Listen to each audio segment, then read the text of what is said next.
All right, Storm Chasers, happy Saturday. You guys remember this young lady that came with us, I want to say maybe 2 weeks ago, 3 weeks ago? Came on. Yeah. Yeah, so Cynthia G from the Black Women's Empowerment sector of YouTube. But Cynthia G can talk about anything. I don't want to just put her in a box. You know what I'm saying? But Cynthia, welcome officially back to the show. Thank you. I'm happy to be here. So a lot of people liked it. A lot of people, I feel like some people hated on it, which is natural. Some people liked it. They enjoyed it. They got stuff out of it. And so, it was what it was. You know what? It was a very positive experience. And let me say this. I feel like a lot of people wanted to talk about it, but they was low-key hating. So let me throw this out there at you. One guy said that you attacked the LGBTQ2 plus community. When you said that a lot of times that black gay dudes don't want to talk to other black gay dudes, they want to talk to white dudes, which I agree with you. That is a thing. Mm-hmm. But they were saying that you didn't have any authority to speak on that. So what do you think? I think not only do black men in the gay community have an issue with not even coming out and being forthcoming with being gay or bisexual or whatever they like to do. But they take the same white worshiping, self-hating pathology and they just take it to white men. I mean, they do. It just tells a lot about how black men view other black men when it comes to relationships. And we see it playing out in the LGBTQ community. But then we're told as black women, oh, you need to choose better. Well, white women can't choose better black men. Asian women can't, white Hispanic women can't, because black men really ain't getting with black Hispanics, they're getting with white Hispanics. So whatever, we'll just pretend like black men got these options, they really chasing whiteness. No, look, they done said the Kardashians were witches. Their witchcraft can't even vet a good black man. Damn. Their witchcraft can't even. Like the show Love, Married at First Sight, where they have professionals, astrologers, psychologists, psychiatrists. They use like FBI techniques to vet. They can't even vet a good black man. So whatever black man said that, because it had to be a black man, I don't think it was. Yeah, it right. Was. Right, definitely. Whatever black man said that was just triggered. Yeah, he was definitely triggered, and then I guess he felt like I should not have agreed with that. He felt like you didn't know what you was talking about because you're not a part of that community. But we're not part of that community, but we're just talking about what we see visually. Hell, you can look at Don Lemon on CNN. He talks all that pro-black shit, but his husband is white. So you so pro-black, but you going in, as you would say, the bussy hole of the caucus mountain. That's all I'm saying. Is Bill Porter not sucking white dick? I'm sucking a lot of white dick. Okay, exactly. Ed Buck, did he have a problem with black men running through, being his little bussy popping thug hunter concubines? No, not at all. Thank you, Camo Beauty. Yeah, you're right. So, all right, first thing I wanted to throw at you today, Common and Tiffany Haddish. Now, I had already said that relationship was not going to work. I didn't really believe that it was. But why do you think Common can't commit to any woman that he's been with? Like, he just has straight commitment issues. But if you were to look deeper, what kind of analysis would you give on Common? I was saying because Kanye West or Common, and it's funny because I used to really like Common. I used to thought Common was like the epitome of the versatility that you would want in a man, to where he can be that corporate dude or he seemed like he can be a thug if he needs to. So I actually used to really like Common. But Common is suffering from black male pathology. And black men are generally not known to be the commitment type. They weren't socialized that way. While black women were socialized to be black men's ride or die, black men were somehow socialized to sow their wild oats, put women through the ringer, never really commit to one. And even when you do get married to them, you can cheat on them because that's just what men do. So I think that I'm not saying that all men don't cheat, not by any stretch of the matter. But black men seem to place no value on commitments or family. So I think Common is suffering from black male pathology. And I think we need to stop thinking because a man is a celebrity or he had a certain amount of money that he's not going to be an air mattress mandingo. And hearing you say that, I spoke about it when I did my interview on Tasha K's app. My dad even used to tell me when I was coming up, you put a woman, his words were, you put a woman through hell for at least 5 years. And then if she sticks with you through that, then you can think about marrying her at that point. And then even if I look at what my mom taught me, she didn't tell me to do no shit like that, but she didn't mold me for marriage. It was just for you stay, you had your own shit, you do your own thing. So nobody definitely socialized me for marriage at all. Nobody did. And I told y'all that on Tasha K show. Did he ever explain to you why are you putting her through 5 years of hell? Like, did he ever say why you're doing that? He felt like, well, I can tell you, because as a kid, I was like, well, why would I do that? Because that didn't seem like it made sense to me. But his logic was, well, every day ain't gonna be sunny, and so you need to know that she's gonna be able to stick by you when things ain't good. Because my dad's an asshole, so he's one of them people that he's just real difficult to get along with anyway. And so that was his logic. Like, every day ain't gonna be sunny anyway, so I need to see if I cheat on you, you gonna stick by me or you gonna leave. If I'm a dick to you, you gonna walk out or you gonna stay. That was his logic. But he's also been divorced twice and turned 2 women into lesbians. So yeah. Listen, most black women unfortunately will go through that because we're conditioned to. Now, mine was a little bit different. Okay. I didn't grow up with my dad. I've talked about that a lot. And I saw my mom moving in a manner to where she didn't act like she really needed a man. Like we were doing everything on our own. I saw her have to, even though she was married, because, they'll tell you just get married and then all these problems will go away. You'll have a father for your children. And it's like, well, really, what we're not told is that black men been making married single mothers since they walked off the plantation. We weren't told that part though. But I'm not built for dealing with no shenanigans for 5 years. I'm not about to do that. If a man even give me 5 straight months of shenanigans, I'm not doing that. And I feel you. And to me, I mean, maybe I'm fucked up because I just feel like, you can correct me, I feel like if we're in a relationship, why can't I just respect you and you respect me? I don't really want to play games or mind games. I don't want to do that. But I mean, he's a dick, but he keeps a woman. So I'm just like, well, damn, is he doing something right? Because No, he's just being a black man in a black male worshiping culture. That's all he's doing. And it's funny because I was just looking at a TikTok video, and listen, whatever type of mate a black woman chooses, that's fine. But in this TikTok video, there was a man asking, and it was a black man, so his message obviously was probably targeted to black women, asking what if the perfect man for you was bisexual. What the fuck? No, wait a minute. Mm-hmm. What in the Kevin Samuels is going on? Like, I'm not dealing with my man. Or what are we sharing dick sucking stories? I mean, it's like, is he coming back and telling you the size, shape, and girth of the dick that he was sucking, and then we comparing it to, like, how are we doing it? Like, I can't do that. But the thing is that there was a lot of black women in the comment section talking about, they've become more open-minded. They used to be immature, but now there was even one woman who said that she would accept love no matter how it's packaged. And what she really meant is she will accept a black man no matter how he's packaged, because this is a black man worshiping culture. Look, listen, one day y'all are gonna believe me. For somebody to say though, your soulmate may be bisexual. Now, what I say is your soulmate may be 5'10" instead of 6 feet. That's what I say. Mm-hmm. But to say he may be, no. Straight people like straight people, I would think, right? Right? Yeah.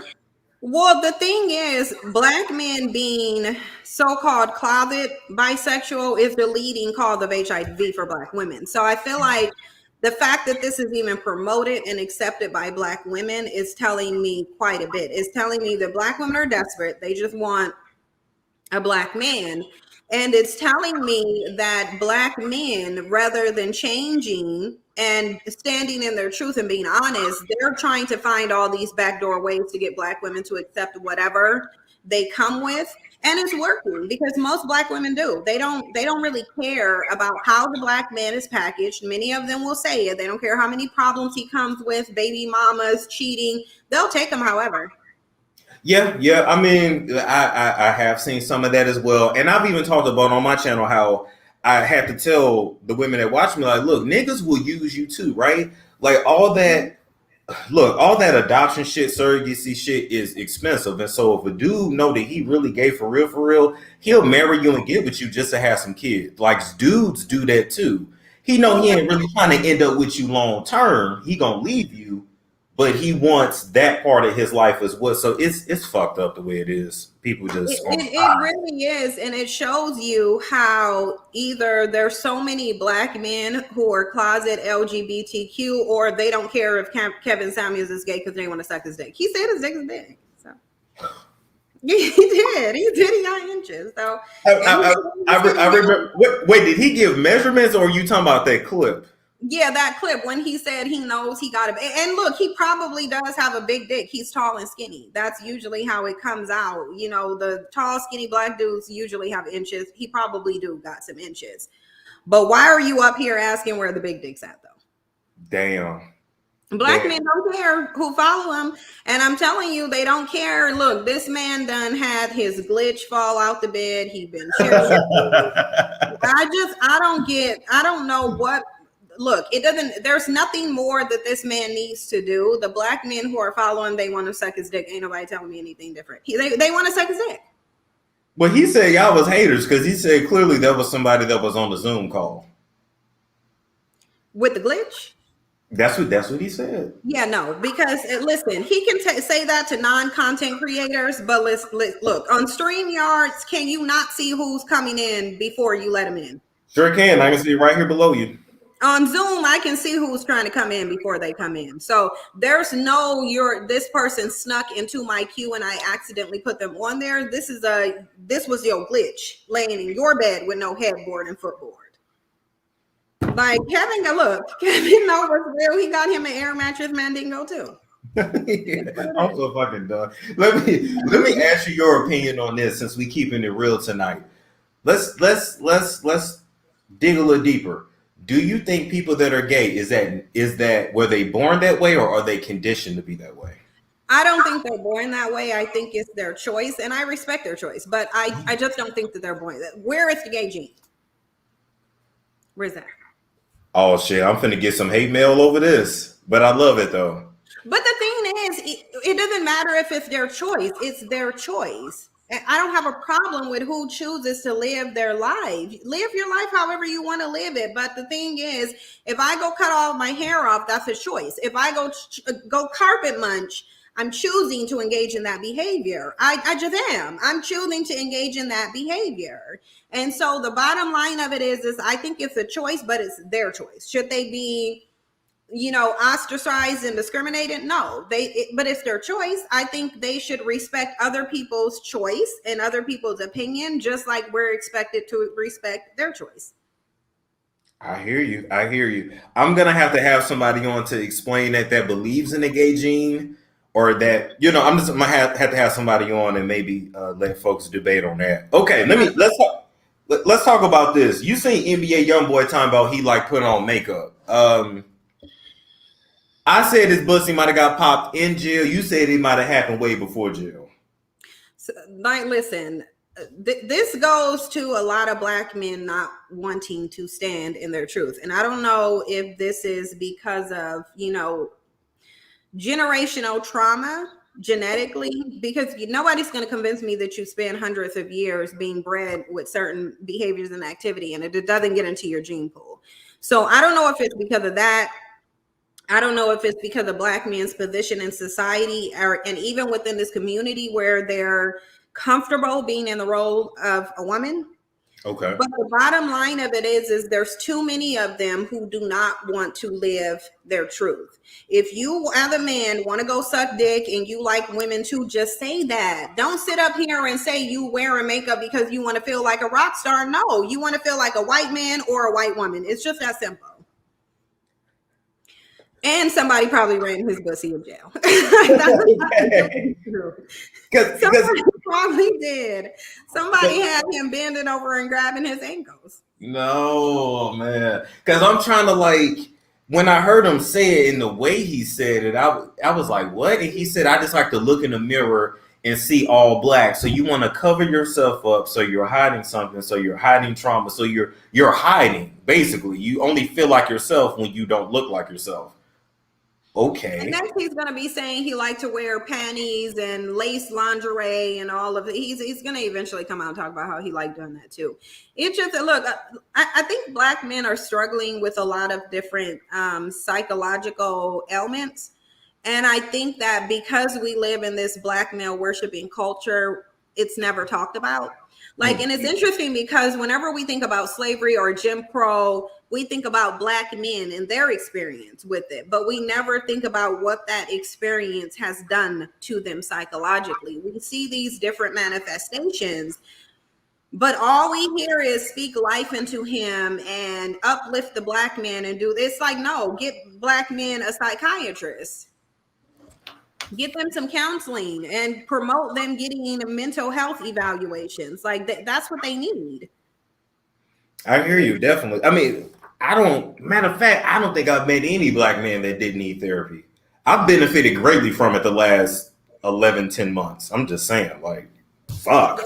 Everybody should get it. And you know what the thing is, as a Black man, you saying that, they would call you a simp. Meanwhile, they out here wearing skinny jeans and nut huggers, bussy popping, like literally sitting up here basically doing everything but sucking dick on camera. This is what they're doing.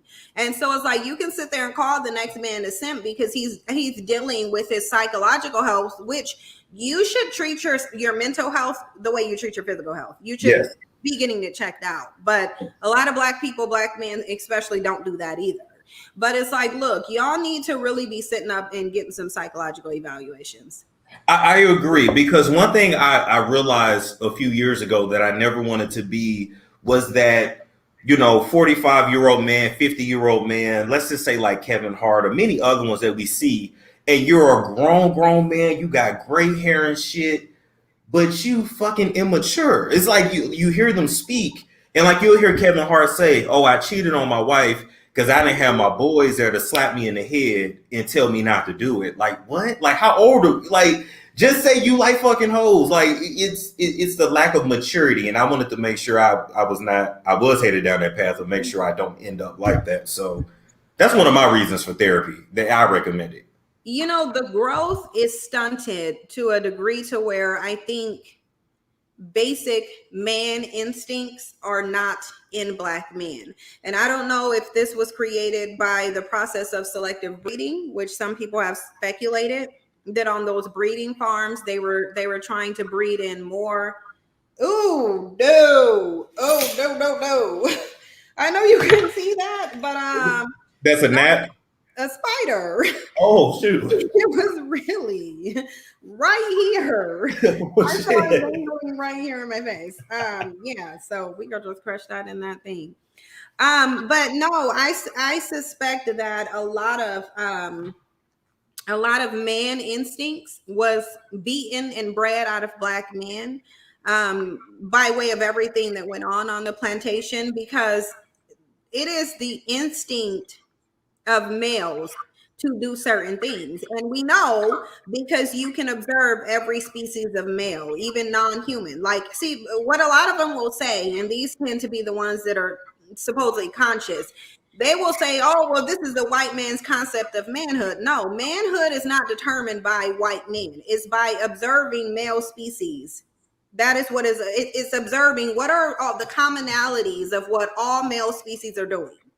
And then that's how you get the concept of what manhood is. It's because you've already looked at males across the board, every species, and looked at all of these commonalities and made the conclusion that these are innate impulses of men. And I think that's missing from Black men.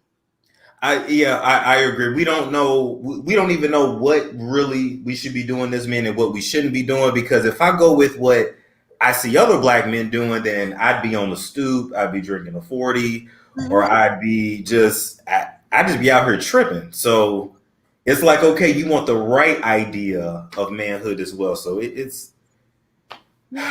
I'm not a therapist. It is in male nature, number one, to be in service to females. And we know that, like, down to ants and bees, they work for their queen. They don't work for the king. They work and they build for the queen. If ants and bees got it, what is missing in Black men? Like, what is missing? You're supposed to provide. You're supposed to protect. These are innate abilities that you have. If you literally observe every species of males down to insects, this is what they're doing. Black men don't want to do it, though.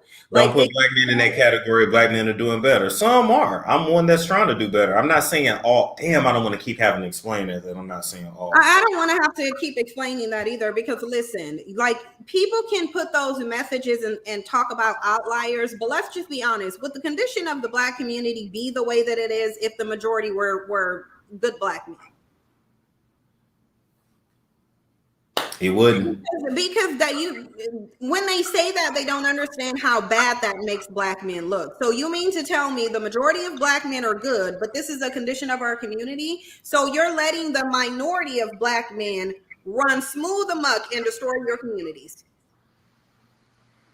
That's what the majority of Black men are doing. So what are you guys doing now, the majority? Are you sitting by twiddling your thumbs while this small percentage of Pookies and Ray Rays are running amok and causing crime and inappropriate touching and graping and all of this other stuff? Like, what are you doing? So it doesn't matter how you pitch it. It's worse if the majority of the community is good Black men. That means we're in a worse situation than I thought we were in. Listen, when they come on and ask you questions, I know you're gonna get in them, and that's why I brought you here tonight. So let me ask you. Let's talk about this real quick. Snoop Dogg saying that his wife is the right kind of woman. Well, we kind of touched on this, but we can touch on it again. This man literally said, "I have put her through so much." He said he put her through so much. So I think it's. And look, we already know, because Selena Powell, she has come out and she has put Snoop on blast. So we know there's the cheating, the lying. We know there was probably at least verbal abuse. Like, I'm not going to say that he's hit on her or whatever, but men who engage in those behaviors tend to be abusive on more than one level. Like, they're not just like he may be financially abusive too, and keeping the control of everything. So the fact that he sat up there and said, I put her through so much. Like, it's such a badge of honor that she was able to sit and tolerate long suffering. Like, this is what we're told to do as Black women. Engage in this long suffering with this Black man. And then at the end of all of these thunderstorms and tornadoes and foolishness, then you have your prize. Now, Snoop Dogg is old, crusty, wrinkled up, and weird now. And now he's sitting up here congratulating his wife. It's like, this is not a badge of honor, but Black women have to stop thinking that being in abusive relationships and enduring is a badge of honor. Yeah, no, I agree, because even when you look at, I think her name is Shantae, even when you look at her demeanor, you look at their body language when they take pictures, when Snoop Dogg and Shantae takes a picture versus, let's say, Boris Kojo and Nicole Ari Parker, I see two totally different vibes and energy. And I'm just like, she hate this nigga. Like, why is she still even sticking around? But like you said, it could be financial abuse. Her self-esteem could be low at this point. Like, it could be a bunch of things. Ain't Nicole Parker, ain't she biracial? Okay. She says no. Her whole family just looks like that. That's what she says. No. Her whole family is probably biracial, and they were probably procreating with other biracials, much like what she's doing, because Boris Kojo is biracial. Right. She's like a German mother. So he comes from a mixed culture background. His father, we can just assume his father probably wasn't there. With a lot of with the rate of absentee fathers being higher among interracial couples, we can assume that Boris Kojo's and if his father was there, then whatever, my bad. But I'm assuming that he wasn't. He was raised within a different culture, though. Okay.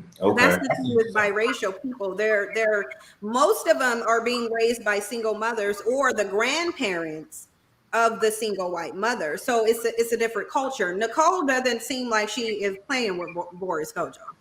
Okay, I hear you. Actually, now that I think about it, Boris Kojo is half German, so his mom is like German, technically. Yeah, she white. Okay. But Nicole says she's not mixed. She just said, I look like my mom and this is what we look like. That's what she said. So her mom mixed and her mom probably got with another mixed man. And she's probably thinking she ain't mixed because she doesn't have a white parent.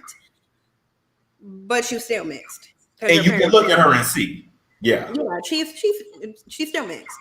I'm willing to get let me try to look up her parents. I'm gonna just try to look up her if I can find one. And while you're looking it up, I talked to somebody that went to school with her. Not went to school. Her dad's a dentist, and they used to go to her dad's dentistry, and they say, no, she's black. No, both her parents, you can look at them. They both look like they're biracial. Nicole is from Baltimore, the east side. See, I've never seen her parents, so. Yeah, I'm looking at it now, and if this is her dad, her and her dad, I mean, her dad doesn't look like he could or couldn't. But her mama, yeah, her mama could definitely be look at her mama. Her mama is definitely biracial. Okay. Just if you type it in there, there's a picture of her on Straight from the A. Her mama could definitely be biracial because her mom is the one with the light green eyes and the very her mama could be a white woman. Actually, I think her mom's biracial with a white mother. Gotcha. Her mom looks like a white woman. Let me look them up. Her mother, Susan Parker. Let's see. Mm-hmm. Oh, hell yeah. Okay, well, there you go. And her dad ain't really. Her dad could be mixed too. Yeah, he almost looked like he could be. Yeah. Mm-hmm. Yeah, she looked just like her mom too. Okay, yeah. Well, there you go. Yeah, and her mama just looked like a white woman who tanned. Yeah, like Robin from Potomac. Yep. Yeah. That's what her mom looked like to me. So the bottom, so she it's just two mixed people procreating. Gotcha. But the thing is, it's Black women are the ones who are socialized to be in these long-suffering relationships with Black men because Black men are the prize, is what we're told. And Black women act like Black men are a prize to be won. And I think that religion plays a hand in it too. Because all of these religion put women at the footstool of men. They'll talk about the man is the God and the creator, even though women are literally creating the baby in their body and giving birth to them, including males. So it's just it's a lot of the socialization of the Black community mixed with religion, and then you get this product that we have. And I think that it's a product that's primarily unique to Black women and Black men. American. And I will say too, for me, what I struggle with is how can we as Black men say that we're leaders of our family, but we pray to something that does not look like us, even though we know that is not even the correct visual representation of Jesus or whatever his name was. So anyway, it's just like for you to be Black and to pray to something that doesn't look like you is going to fuck up your psyche anyway, in my opinion. I mean, but it would have been messed up anyway if you go through, if you really study the history of how Black men have been acting. When I actually researched the history, it made me sad. It actually made me depressed for a little while because I realized exactly the type of situation that we're in. Damn. I realized exactly the type of situation that we're in. Black men have been playing this white obsession and demeaning of Black women before they ever even got on the plantation. Wow. Look up old pictures of the Moors in their harems. Look up pictures of the Moors in their harems. I'm gonna do that right now while we on live. Let's see. Because they always talking about the Moorish harem. The Moors harems. Let's see. And look at the images. The Moorish harem. Mm-hmm. Wait a minute. They got white. Oh. Yeah. And even in some pictures, there are like Black African Moors, like literally having Black women serve and wait on white women. All right. Can y'all see that? There we go. Like scroll down and look at these pictures, like how you see a Black man in rooms full of white women. And so this worship of whiteness have been going on for a very long time. Oh, this was in Spain. Oh, wow. Yeah, they ruled Spain and Portugal, and they even had influence in Italy, because that's how the Sicilians were seen as, tainted, because they have Black Moorish blood. There's movie references to it. But look, Black men have been doing this for a very long time. Black women just don't get it. Black women don't get it. Damn. Wow. Well, God. Oh, wow. An Arab and a Moor, slaves and a hair. Wow. Yeah, they call it the Barbary slave trade, but did it look like those women were being slaved? It didn't. It didn't. That was just Black men doing what they wanted to do, lay up with white women. I don't say look like everybody screams what it look like. Golly. All right. Well, point proven. Point proven. And the thing is, a lot of so-called conscious Black men, they worship the Moors. And let's not even go into how the Moors actually lost their reign. Do we need to go into that? Tell us real quick, educate them. One of those Moorish generals was in love with a Christian, i.e. European woman, and the rest of them didn't approve with it. So he decided to go align himself with the European Christians who were already wanting to overthrow the Moors, because the European Christians did not appreciate the Moors. They didn't. So they already wanted to overthrow them. And so this one Moorish Black general who literally wanted this white woman, because everybody else didn't really accept it. And I don't know why they wouldn't accept it, because they were all laid up with him anyway. But he decided to go align himself with the white Europeans. Damn. And help them.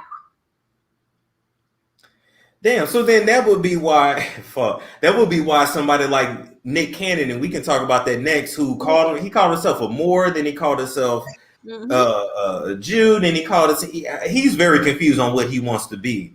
But I kept saying, how can you say you're pro-Black, but you don't procreate with any woman that's Black at all? But I guess you're the seed of the father, which you're really not.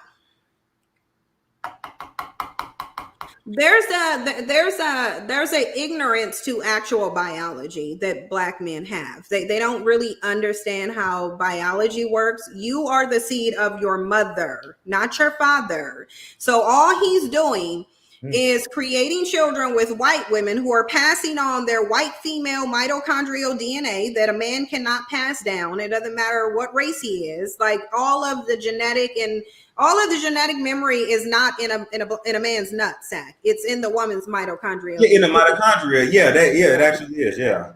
So you're the seed of your mother, but Black men think that they're somehow creating Black children, and they're not. They're just creating white people in 2 generations. That's all they're doing. Because I always ask, like, okay, I know they say it's 50-50, but it's like, okay, are you more your mother's child or your father's child? Like, which one are you? But I guess if you're the seed of your mother, then that would mean literally mama's baby, papa's maybe, would literally mean you are your mother. Okay. But it's not 50-50 though. Tia and Tamara, who have a Black mother and a white father, took a DNA test. They're more white than they are Black. Yes, they are. They're like 60% white. Yeah. Yep. And that's the makeup of your average biracial person. They're more white than they are Black. Even if they physically appear. Even if they appear. Even if Obama took a DNA test, he would probably be more white than he is Black. Because you know what? People have to learn the difference between your genotype and your phenotype. So and that's what I'm saying. They're saying Black is dominant because they're looking at phenotype. Mm-hmm. They're not looking at genotype. You might have a person who has, it's just, listen, pour some chocolate syrup into some milk. It's going to turn brown, but the milk is still there. If you keep pouring the milk in there, that brown is going to disappear really quickly, actually. It is. And I wanted to talk to you about this too, because when I went to Arizona, visited my friends, interracial couple, the black woman is like 34, the white man is 49, 50. Anyway, they got exactly. Yeah, they got three kids. Do you want to know what's crazy? It wasn't until their oldest son became a teenager this year that they found that like the white side of the family started to ask them about like police brutality and all that other shit. Mm-hmm. But what was funny to me was now they're Hebrew Israelites, and they actually told, well, the black woman actually told me, she said, you know, Storm, to be honest, I would encourage anyone, children of the Most High, she means black people. She was like, I would encourage you to stay black when it comes to marriage. And she said, I'm going to encourage my kids to do the same. And I said, but your white husband is right. He's sitting right there. And she said, I know, but she said, the more you breed out, you're breeding out black.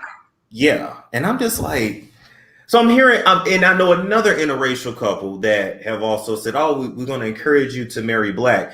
It's not that I wasn't, but my whole point is, why am I hearing so many interracial couples that tell me they're happy, tell me, make sure I marry black? Mm-hmm. So are they really not happy? Like what's the issue?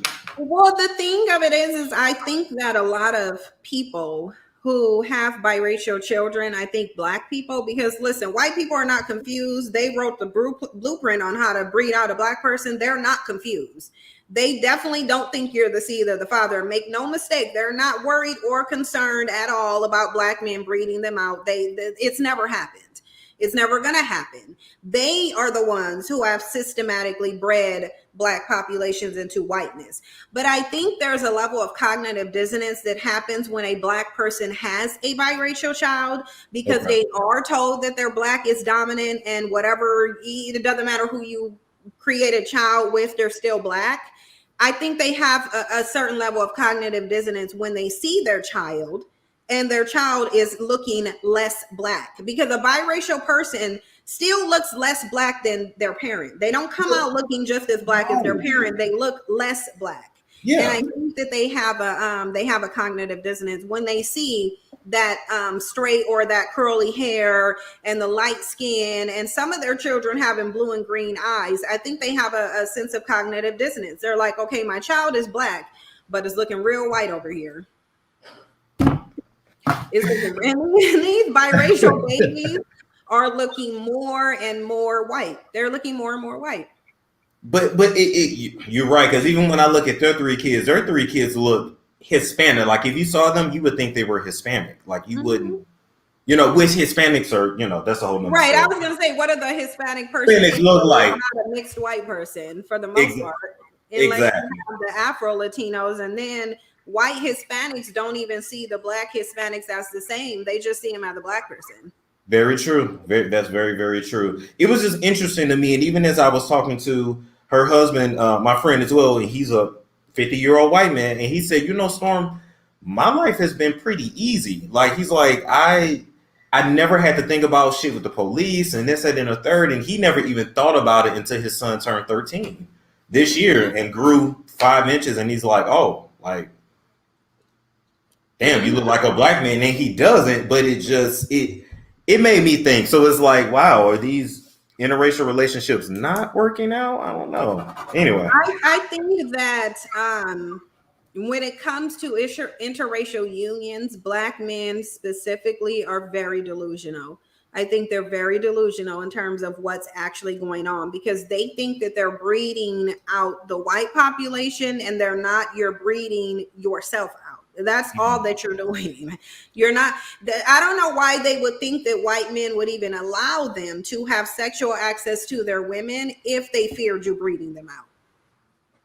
But they know you're not. They know that you're the product. And I know, because this is in my family. My nephew's daughter, my nephew is biracial. He has a daughter. His daughter is white with blonde hair and blue eyes. This is my brother's granddaughter.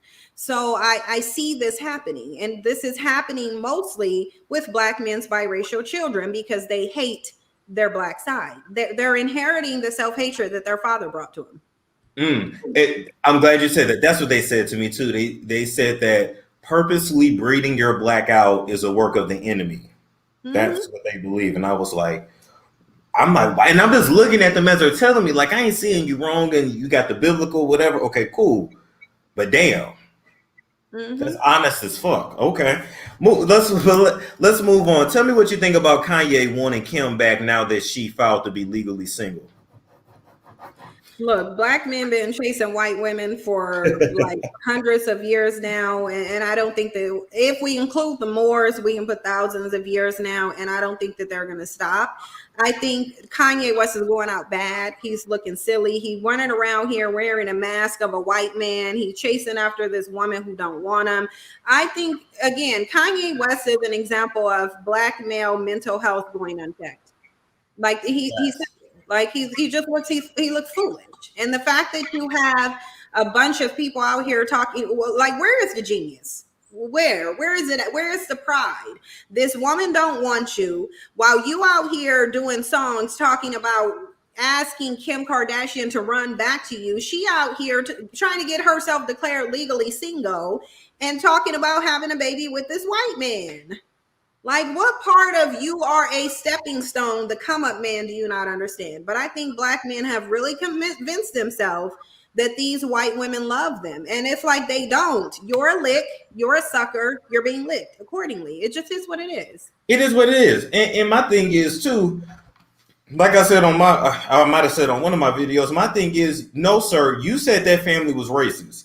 You said she was gonna abort your kid. You talked all this shit. So if they're so fucking racist, why do you want to be back in a racist family? You're free. You got your Emancipation Proclamation, and you finna go back to the plantation. Why? He said being married to her was like being married to a prison warden. So why would you want to go back? Because that means he was getting his pussy ran, according to Amber Rose.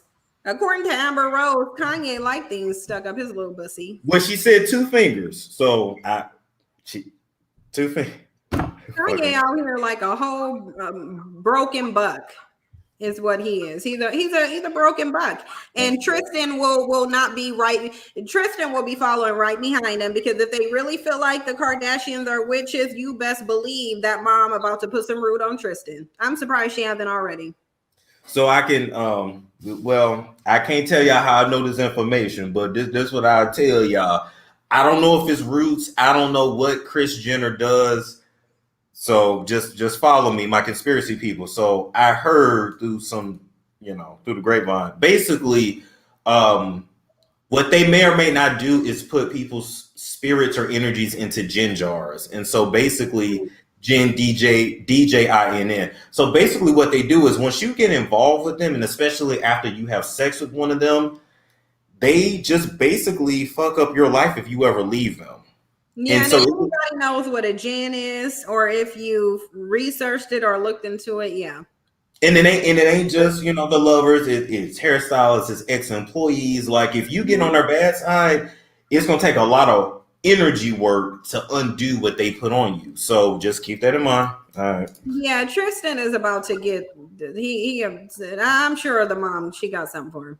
She got something for that ass. Did you see that video with Kevin Durant? I wanted to show you real quick. Hold on, I'm gonna pull it up, because I know you may do a video on this too.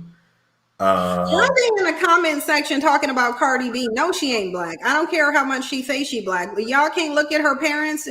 Why do black people want everybody to be black so bad that they can't even look at this woman's 2 non-black parents and see that she ain't black? They're going by the fact that Cardi said she's black. What makes her black? Because she ghetto? That don't make her black. I want to know what makes her black too. I know she said she had a black grandma.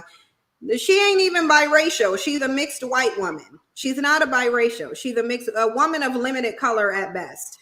That's what it is. Like, she's not black.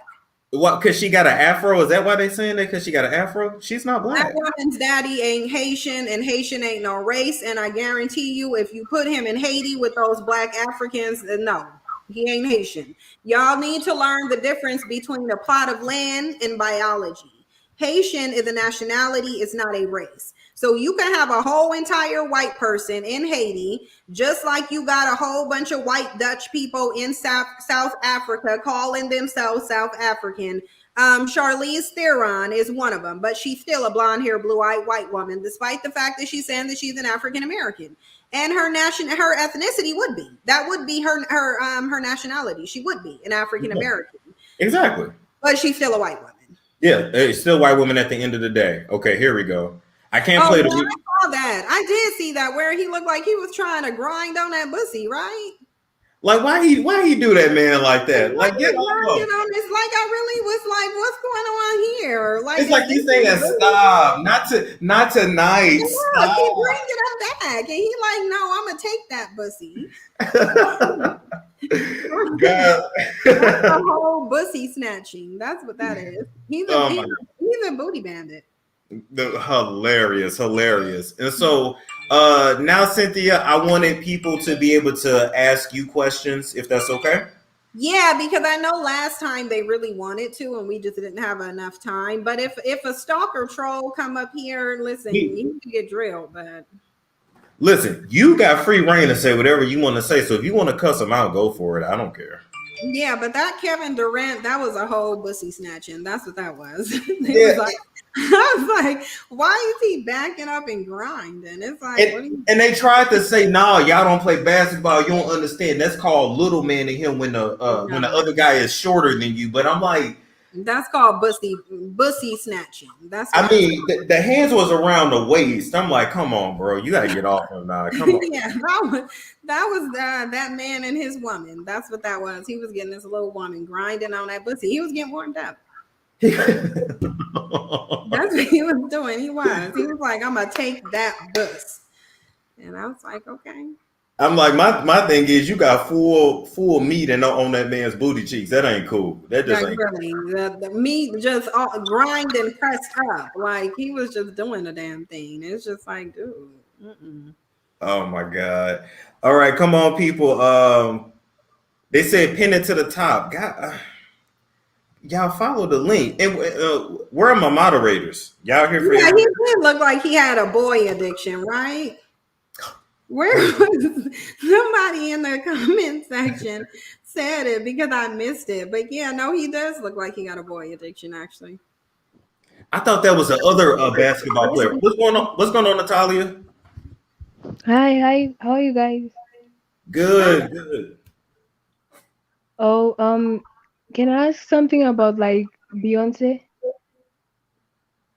Like, is she like? Can you hear me? Yes. Go ahead. What about Beyonce? Is she like a light-skinned woman or brown skin? She black. Oh, yeah. Okay. And like, I quickly want to ask about the Real Housewives of Potomac about Candace and Ashley. Like, Candace was like, Ashley is more privileged because of her light skin color. That's why she gets less backlash than her. So she is. That's truth. Colorism is real. Colorism is for real. And if you watch the show, Ashley is half white. Ashley also literally is just as much as a shit starter as Candace, but Candace gets the back. And if you notice, when Candace and Ashley were reading each other, what did Ashley say? With you and your dry hair. So it went straight to the hair. So yeah. And do you think Andy Cohen is biased towards black women? He prefers the light ones, yeah. Oh, okay. I don't know why we would be having a reality TV review. Yeah, I know, but if she wants to ask it, that's fine. But yeah, but Natalia, because they want us to move on. But listen, the answer to your question is yes. Okay, thank you. You have anything for Cynthia tonight? Yeah, like about black men. Do you think like black men have low self-esteem? I think they have no self-esteem. Oh. By and large. Now, here's the thing. Is there a small minority? Because, of course, whenever we talk, we're talking in general terms because it's the majority. But do we recognize that there is a small minority of them who don't act this way? Yes. But the vast majority of them, I would say they have no self-esteem. And the only time they feel like they're better or good or worthy is when they're attached to a white person. So do you think it's only like in the US or also in Africa? No, it's global. This is global. That's global. Oh, Yeah. okay. Thank you guys. Bye. Thank you. Have a good night. Yeah, hell I yeah. want Michael Lee to take the link. Who? In the chat box. Michael Lee. And come get this drill. Come on, Michael Lee. I'm gonna keep posting the link here. Come on. Eliza. Hey, can you hear us? Yeah, can you hear me? Yeah. Yes, go for it. What you got for Cynthia tonight? Hi, Cynthia. I watch your channel. I think you're amazing. You're so beautiful. My question is, I know you talk a lot about Black men and how we basically just shouldn't even, sleep with them. We shouldn't have their children anymore. My question is, if white men, can be problematic and Black men are, colorist and they want to be white women, what do Black women, like, what is our option? Like, what do we have to do to find a good man?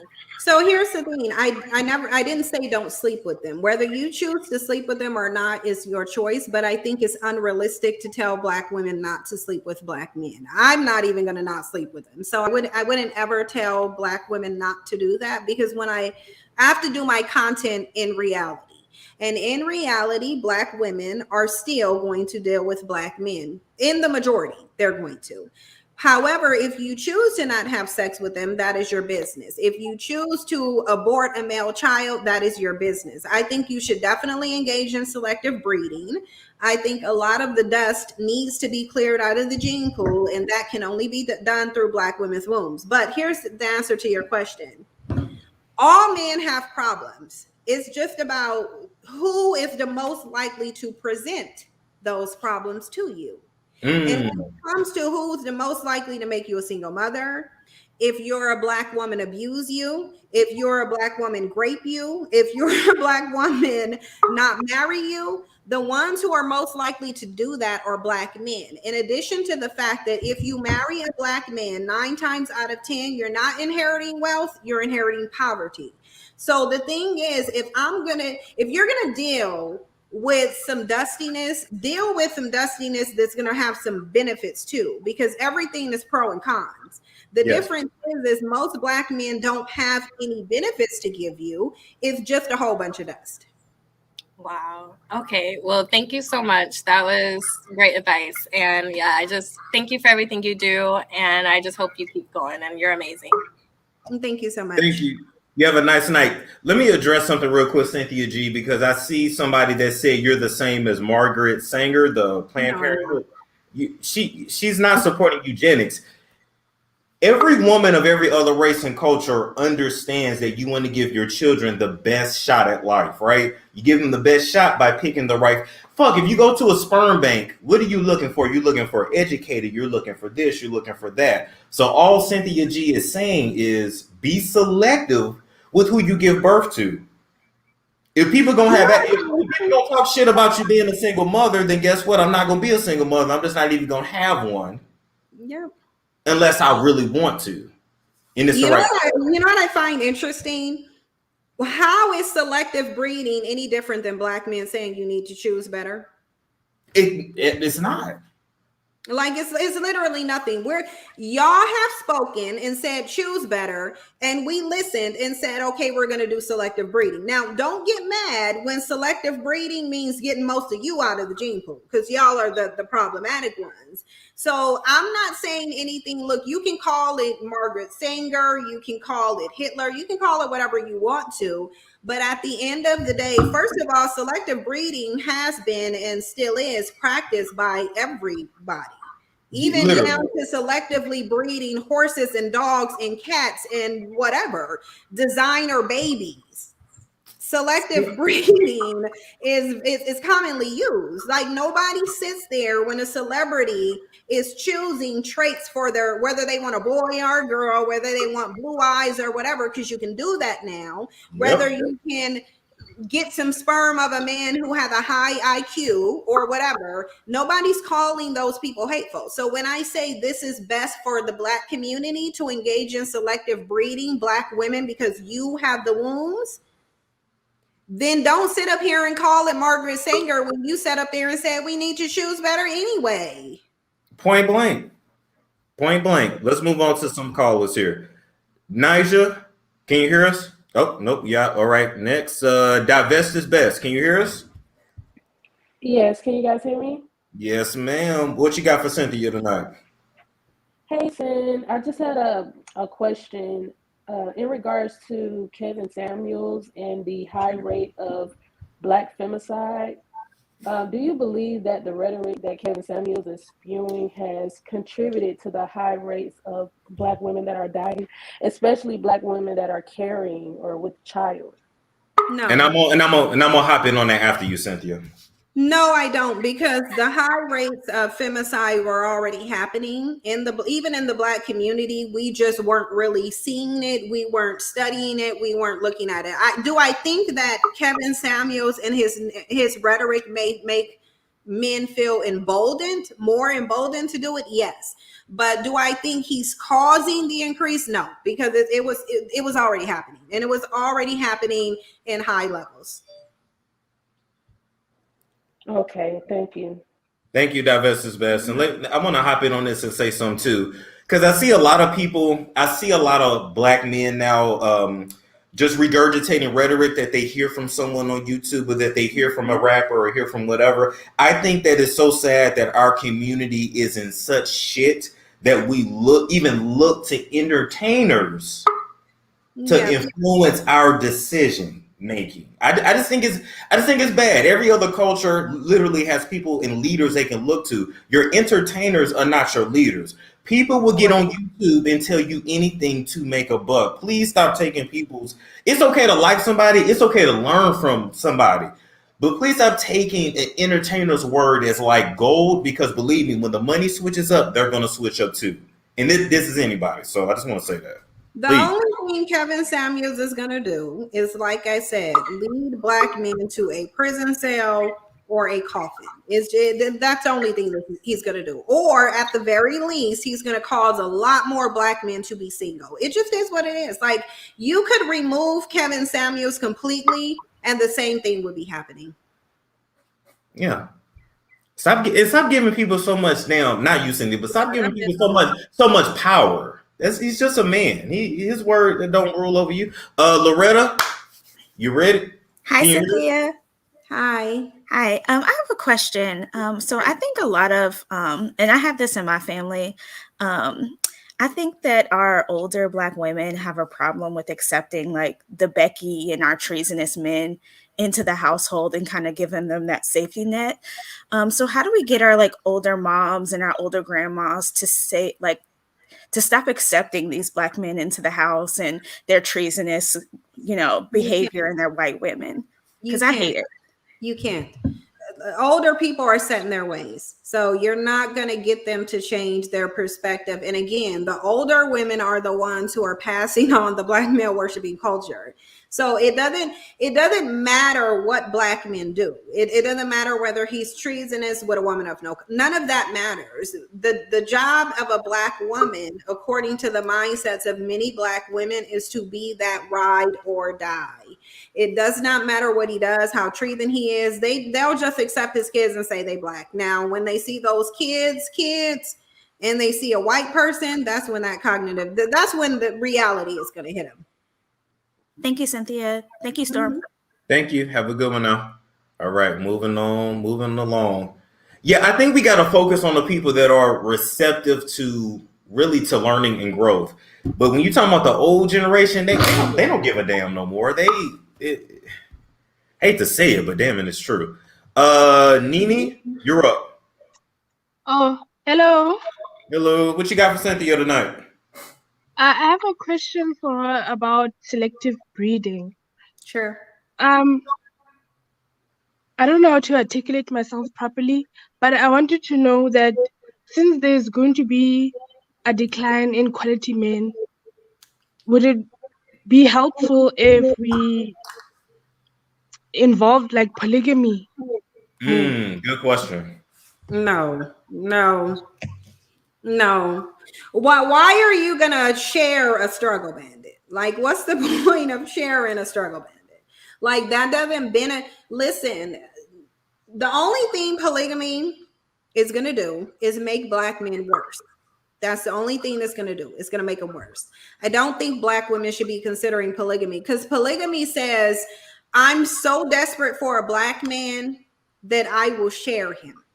And the only thing that's going to do to men who already seem like they're suffering from narcissism and antisocial personality disorder is make their mindset worse. If you ever thought them running around saying that they're the prize and they're kings, although they have no kingdoms or no resources to give anybody, get in polygamous relationships and you're going to see the devil. All right. Okay, now I understand. Thank you. Thank you, Nene. Have a good night now. All right, next we got, and I'm rolling through them here because we got a lot of people. Extra crispy, extra wet. That's a hell of a screen name. Thank you all so much. First of all, Storm, love your platform. Cynthia, love your platform. Blessings to both of you. My question was around, since we're looking at statistics where essentially a Black woman marrying a white man is 400% more likely to be a successful, strong marriage than a Black man and a white woman, and 200% more than a Black man and a Black woman. I would like to hear both of you all's opinions about strategies moving forward about building strong marriages. I know that we've talked about the breeding issue, but either of you have an opinion on that, I'd love to hear it. You can go first, Cynthia. Ladies first. I think Black women, if they're attracted to white men, they should date them. And I think that if they want to have children with them, they should have children with them. I don't think that, given the condition of our community, I don't think that Black women should even be remotely race loyal to Black men. Black men are not race loyal. Black men don't care. They're going wherever they want to go. So I think that if a Black woman wants to look at the data and she thinks that she'll have a better outcome with a white man, which statistically she will, then I think she should go there. Absolutely. And I'm gonna say extra crispy, extra wet. I'm gonna say what I say is you find love where you find it. I don't care what color that person is. Listen, you got one life to live.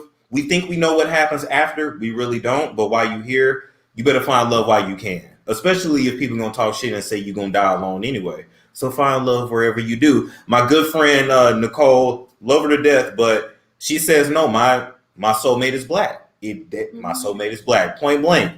And if that's her view, then great. That's her life. That's her choice. But I do also feel that when you do that, you're putting yourself in a box. And so if there's already only a limited amount, then a limited amount that's actually good for you, just know it's slim picking. So find love where you do. That's my view. And I want to say this to Black women.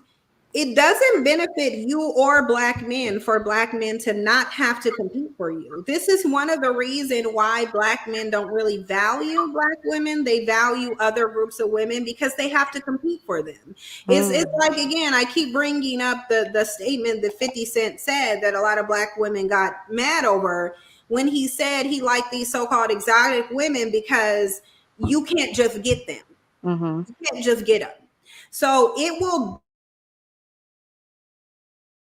if they have to compete to get access to Black women, they shouldn't have free access to you just because you're Black. No, Black men need to have to compete for you just like they would pretend to compete for a Becky or a Maria or a Lee. They should not just have free access to you. No.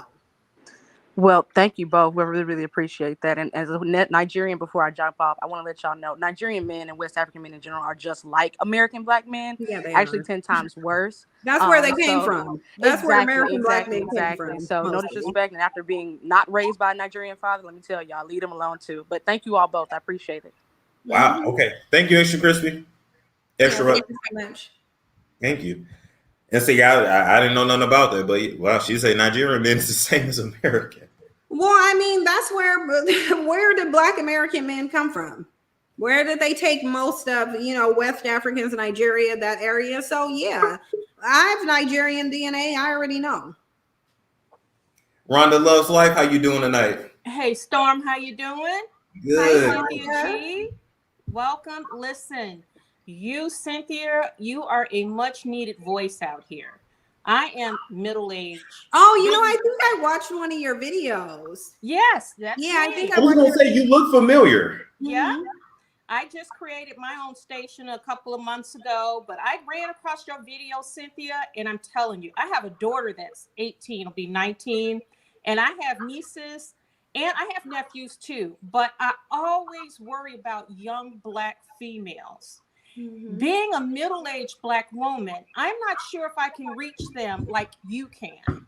And what you're showing these young girls is that they have to expand their minds. Young Black girls. Black males are not the only men out here. They're not the only game in town. It does not mean you have to put them down, but what it means is that Black females get a wealth of opportunity out there. We just got to change our mindset. And you're out here and you're doing that. And I'm telling you, listen, we love you around here. I'm telling you, we need you. You are beautiful. You are intelligent. Storm, you said something that means a lot tonight. You said that we only have one life. That's it. Yeah. That's it. That's it. So you need to find love where you can find it. And if you're fishing in a pool, if you're in the middle of some small town in Mississippi and you're trying to date men there, you got to move. If you're an intelligent Black woman, go over to start vacationing, start traveling, start getting into activities where you can draw the man of your dreams. It doesn't matter his skin color. I love what you said, Cynthia, about Black men making these young Black girls or any woman, female, a single mother, Black or white. What is going on with our men that Black men have nothing wrong with making children with women and walking away? And you did say it happened during slavery, and that's the truth. I do believe that's where it was. And even now, they're being told that it's okay, and they're being told that, and they think that, no, I'm creating legacy, I'm creating families, when that is not how you create a legacy. And so if you have someone like Cynthia that's saying, I'm just not going to birth a kid, I don't see anything wrong with that. That's right. That's right. I didn't have children until I was married. Okay. I was out of college. I didn't have children. I dated, but I waited until I was married to have children. And that's important to have a family. That means something. And we have one life, like you said, Storm. And Cynthia, keep educating these girls, because guess what? If a Black female realizes that she's got a wealth of opportunity out there, she can go fly to Paris, she can go fly to Brazil, anywhere, start dating and connecting with people of different cultures, open her world up, because believe it or not, there are men of all different kinds of races, and you know that, Storm. Men like women. Yes. Straight men like straight women, right? Yes. So it doesn't matter the color. We're Black young females are educated. We don't have to have children before we're married. We don't have to live like that. But I want to say this about the marriage, because I think Black women put a little bit too much emphasis on it.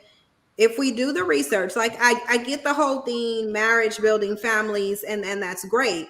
But historically, Black men had no problem making married women single mothers. They had no problem. When I read the Moynihan report, the typical profile of a Black woman who was on welfare, she was married and she was made into a single mother where the Black male husband just left. She didn't know where, and this was large amount, because what they said is that because Black men could not afford to divorce, they would just completely walk out.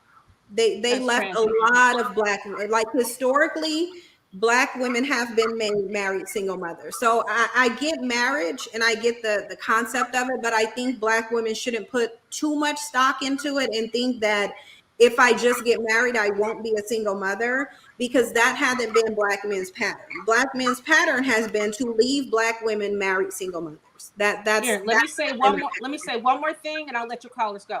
That's assuming that the Black woman only has the Black male as an option. Yeah, I get that. Yeah. But if you change those glasses, you take them off and you put on a new set of glasses. Glasses where you see the world is expanded, and you have a lot of different men from different backgrounds who are pursuing you. You have multiple choices. So it could actually be an African American from Sweden. I'm not African American, but it could be a Black man from Sweden, right? who come from a different culture. It could be, it could be a white gentleman from France. You don't know, but you have to go out there. I mean, it could be an Asian dude. You just have to go out there and you have to present yourself to the world. And as you know, if you're out there and you're communicating and having relationships with different kind of people, you have more options. But if you're swimming from this same pool, this pond with all of these rotten fish in the pond, you're not going to pull. And I don't want to say that. I'm not saying we all God's children. But what I'm saying is that put on different glasses. It's a big world out there. And I think what your voice is very important because it's waking up these young girls. It really is. And keep doing what you're doing. I listen, when I saw you, I said, because my daughter, I don't play. My daughter already knows it. Do not come in here with babies. I mean, she's in school. She's an exceptional student, but she has someone in her corner, her mother, her father, telling her and expecting her. So is my son to say, hey, don't do it. Do not come in here with children getting pregnant before you are nowhere near ready. And I want her to graduate. I want her to see the world because I travel and I saw the world. And I'm telling you, it is a big world out there with a lot of interesting people. And Black men are not the only men on the planet for you guys. Okay. That's all I got to say. Thank you, Storm. Thank you, Cynthia. Thank you so much. Have a good night. You too. Yeah, I definitely agree with that. I think that if Black women really value marriage and they really want to get married, you're going to have to consider a man that's not Black because Black men don't value marriage. You're going to have to. That they don't value marriage. You're just going to have, and I love how she said it's a big world out there. Yeah. Literally, your perspective is heavily influenced, of course, by your environment. So literally, guys, look at it this way. You can be in one environment and things just ain't working. Just put yourself in another. And then all of a sudden you're getting a different result. But so many people are scared to leave their family and leave what they know, man. Fuck that. You better go find it where you can. Yeah. All right, what's up, Keisha or Keisha? I don't know how to pronounce that. Hi, Cynthia. I wanted to ask you a question about what are your opinions on Divested Z-Lot and her comments on you? Yeah, I'm not gonna answer that question because I don't care. So I don't have an opinion. I don't care. Do you have another question for Cynthia? I don't even know who that is, but do you have another question? I really don't either. Like, I don't know who that is either. So that's why I'm sitting over here like, okay, how am I gonna comment on number one? I don't know. She said you. She said you, Nyla, and Taz are. This is trolling at this point. Yes, it's trolling. Well, Keisha, this is trolling. And you know what? Her name is Melanated Princess, and you wasted your time with that. Okay. Yeah, no, she's trolling. Abeo? Oh, hello. How you doing? Oh, hi, Cynthia. Right. Okay, I'm a Black man, African, live in the UK, and I've been following your channel for a while. Okay. That's Cynthia G. The question I have is, I think there's a lot of merit to what you a lot of the stuff that you talk about in respect to Black men. But do you have to be so? Does your message have to be so hateful? What's hateful about it?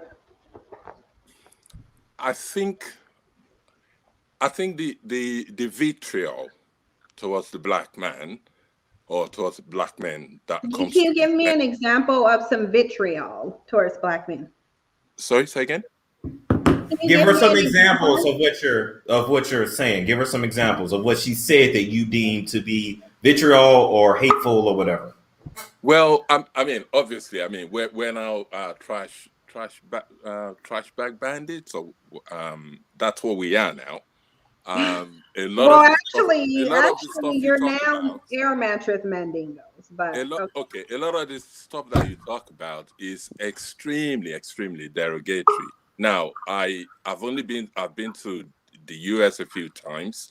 I know that there is a breakdown in African American culture. I mean, there's really no culture there. Okay, so but how you extend your message on almost on a global level when the cultures are dissimilar to what you have in the United States. The United States is unlike any country on this planet. You know how that country was built. So it's quite peculiar. It's a peculiar country.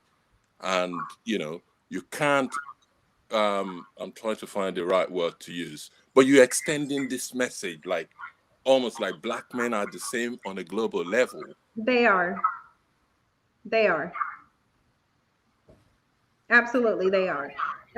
So even though the cultures are different in terms of attire and food and some of the traditions, though they're where they differ, the psychology is the same. Like black men worship whiteness here and they worship whiteness on the continent. Black men are being dominated and conquered here. They're being dominated and conquered on the continent. You guys have a whole entire continent. You said you're what, Nigerian, and you're sitting up over in the UK. Why? Why are you in the UK? Why am I in the UK? Hmm? Well, that's a good question. I'm in the UK because I was sort of born here and I've spent a lot of my, life here. Why did your parents go to the UK? Right.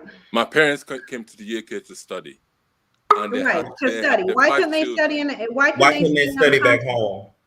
Why couldn't they study back home?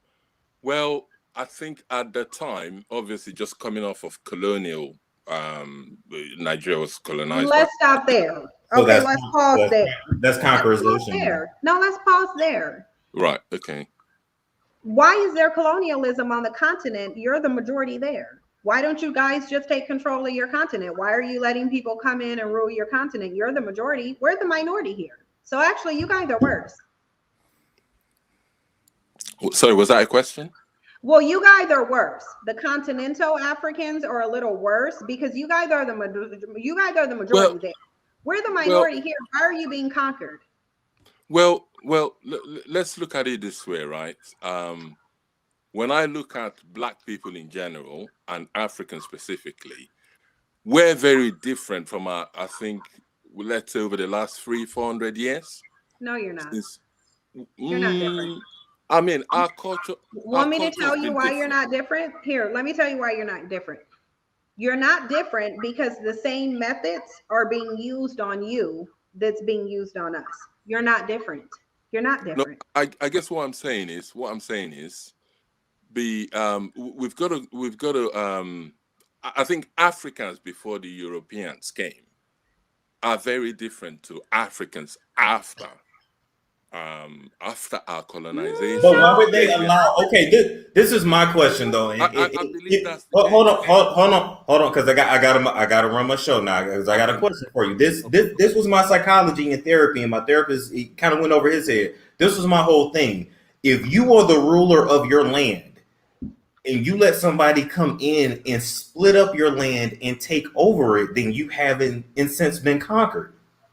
Well, they did that across the world. I mean, they had the guns.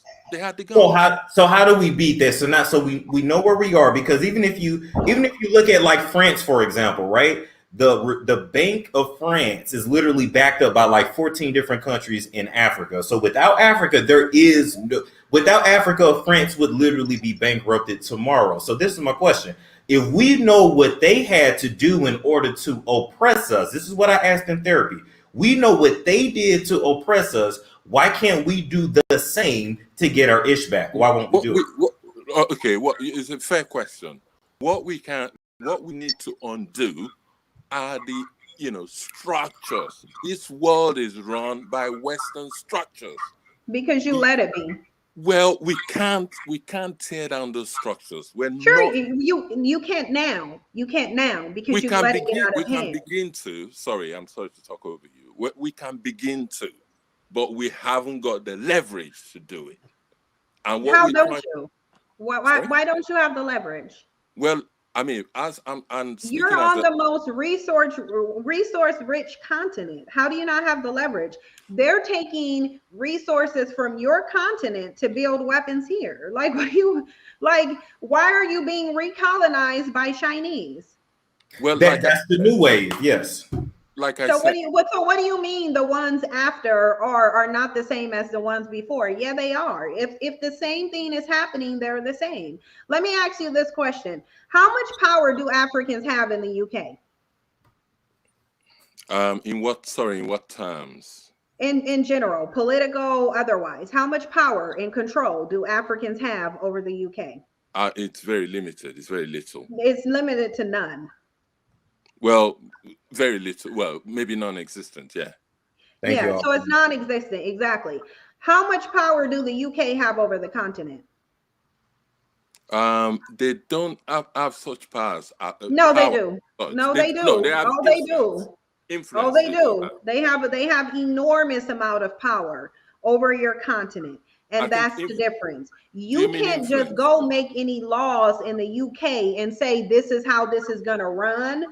But the UK, oh, you can best believe those British royals, you can best believe they basically own Africa. Don't lie to yourself. Don't lie to yourself.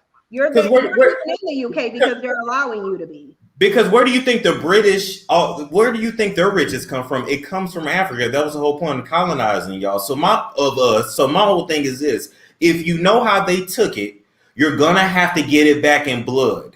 Okay. You're dealing with people that took it through raping and blood. And what we're saying is, no, we're going to be soft and demure to get it back. And that's just not going to happen, my opinion. I think it's, at the moment, is economic, to be quite honest with you, okay? So it doesn't matter what it is, because it's not just economic. It's not just economic. No. You hold on. Africans on the continent bleaching their skin and worshiping whiteness, that's not economic. That's psychological. So there's a number of different methods, like that big Jesus, white Jesus statue in Africa. That's not economic. That's psychological. You're worshiping white people out there, just like African Americans worship white people here.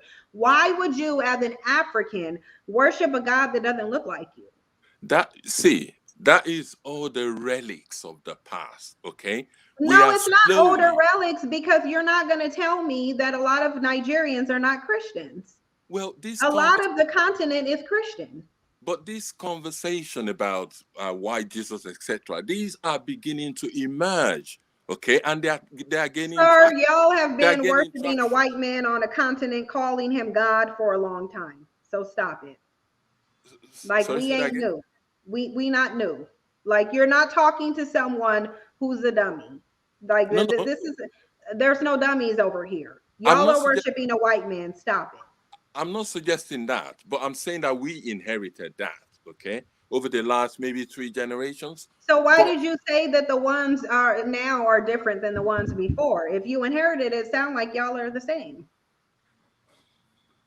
That big white Jesus ain't just in Brazil. I was watching 90 Day Fiance. It's in Nigeria too. Nigeria too.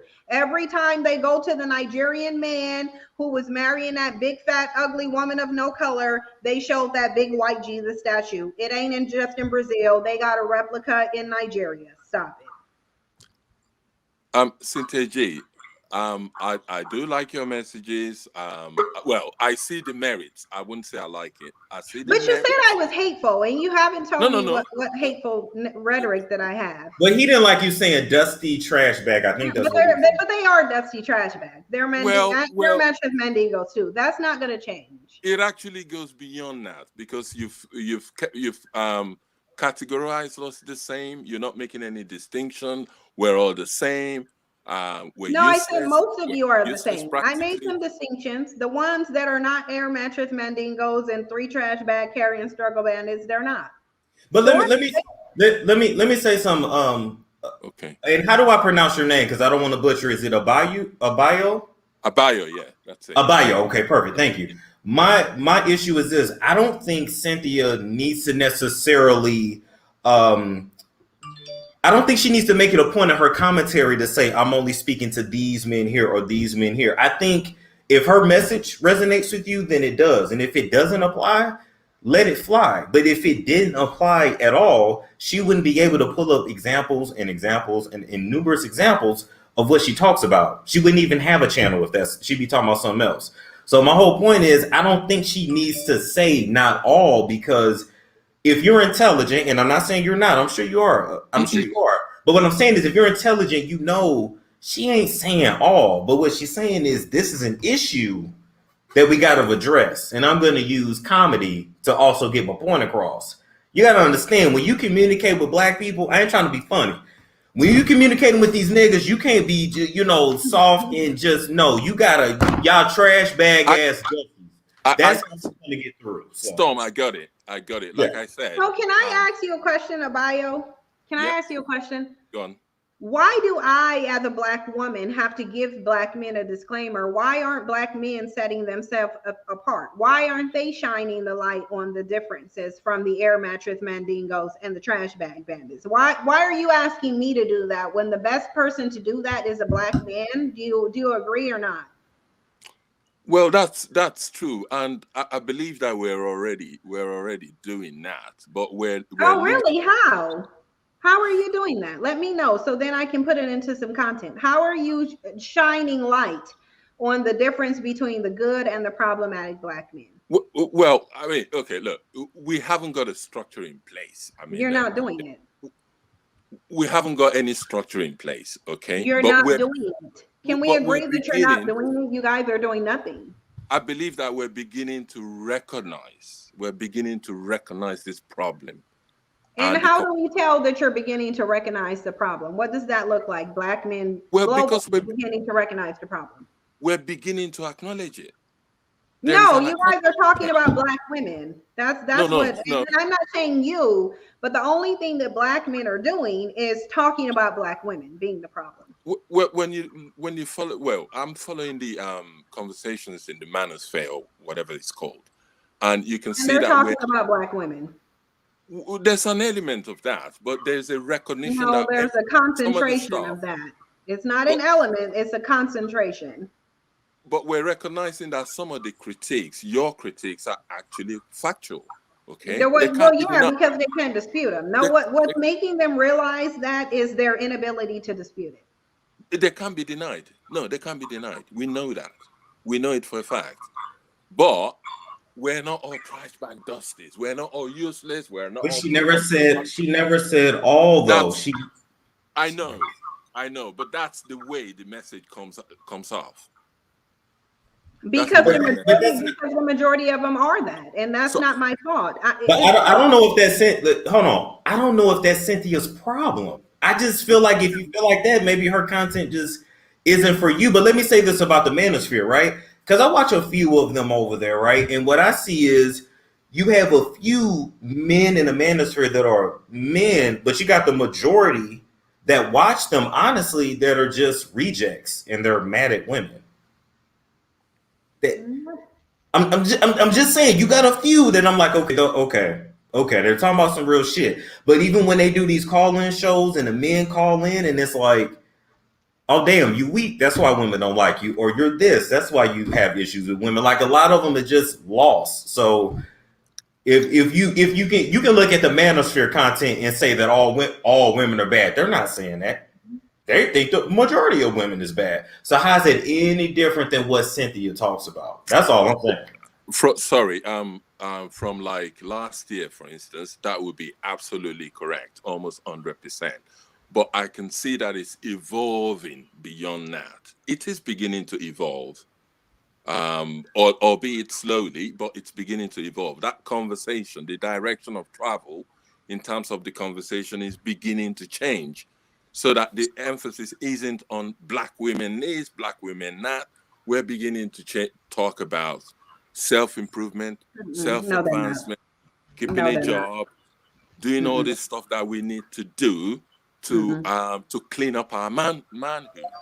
But do you know also? But do you know also, as a man, you can't even begin to lead a woman until you have yourself together. So if you're saying we're just beginning to get the basics down, then really you're not even ready to lead a woman yet. I'm not talking about you. I just mean those men.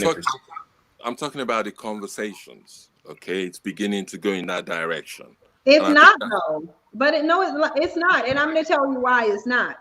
Because black men are not going to listen to another black man telling them to improve themselves. They don't want to hear that. They want to hear all the accountability being placed on Black women. They want to hear that Black women are destroying the Black community. They want to hear that Black women are these bastard baby makers and yada, yada, yada. And that's why DJ I'm Addicted to Boys Academics went and set up on the Fresh and Fit podcast trying to shame a Black woman for having a kid out of wedlock, knowing Black men ain't over here getting married to nobody, not even to their preferences and exoticos. So no, they're not. They're not doing that. Those Okay. Can I give you an example? Sure. Recently, we've started. There's a lot more of these content creators talking about your seed, what you do with your seed. Okay, so that's directly talking to Black men. Black men don't have a seed.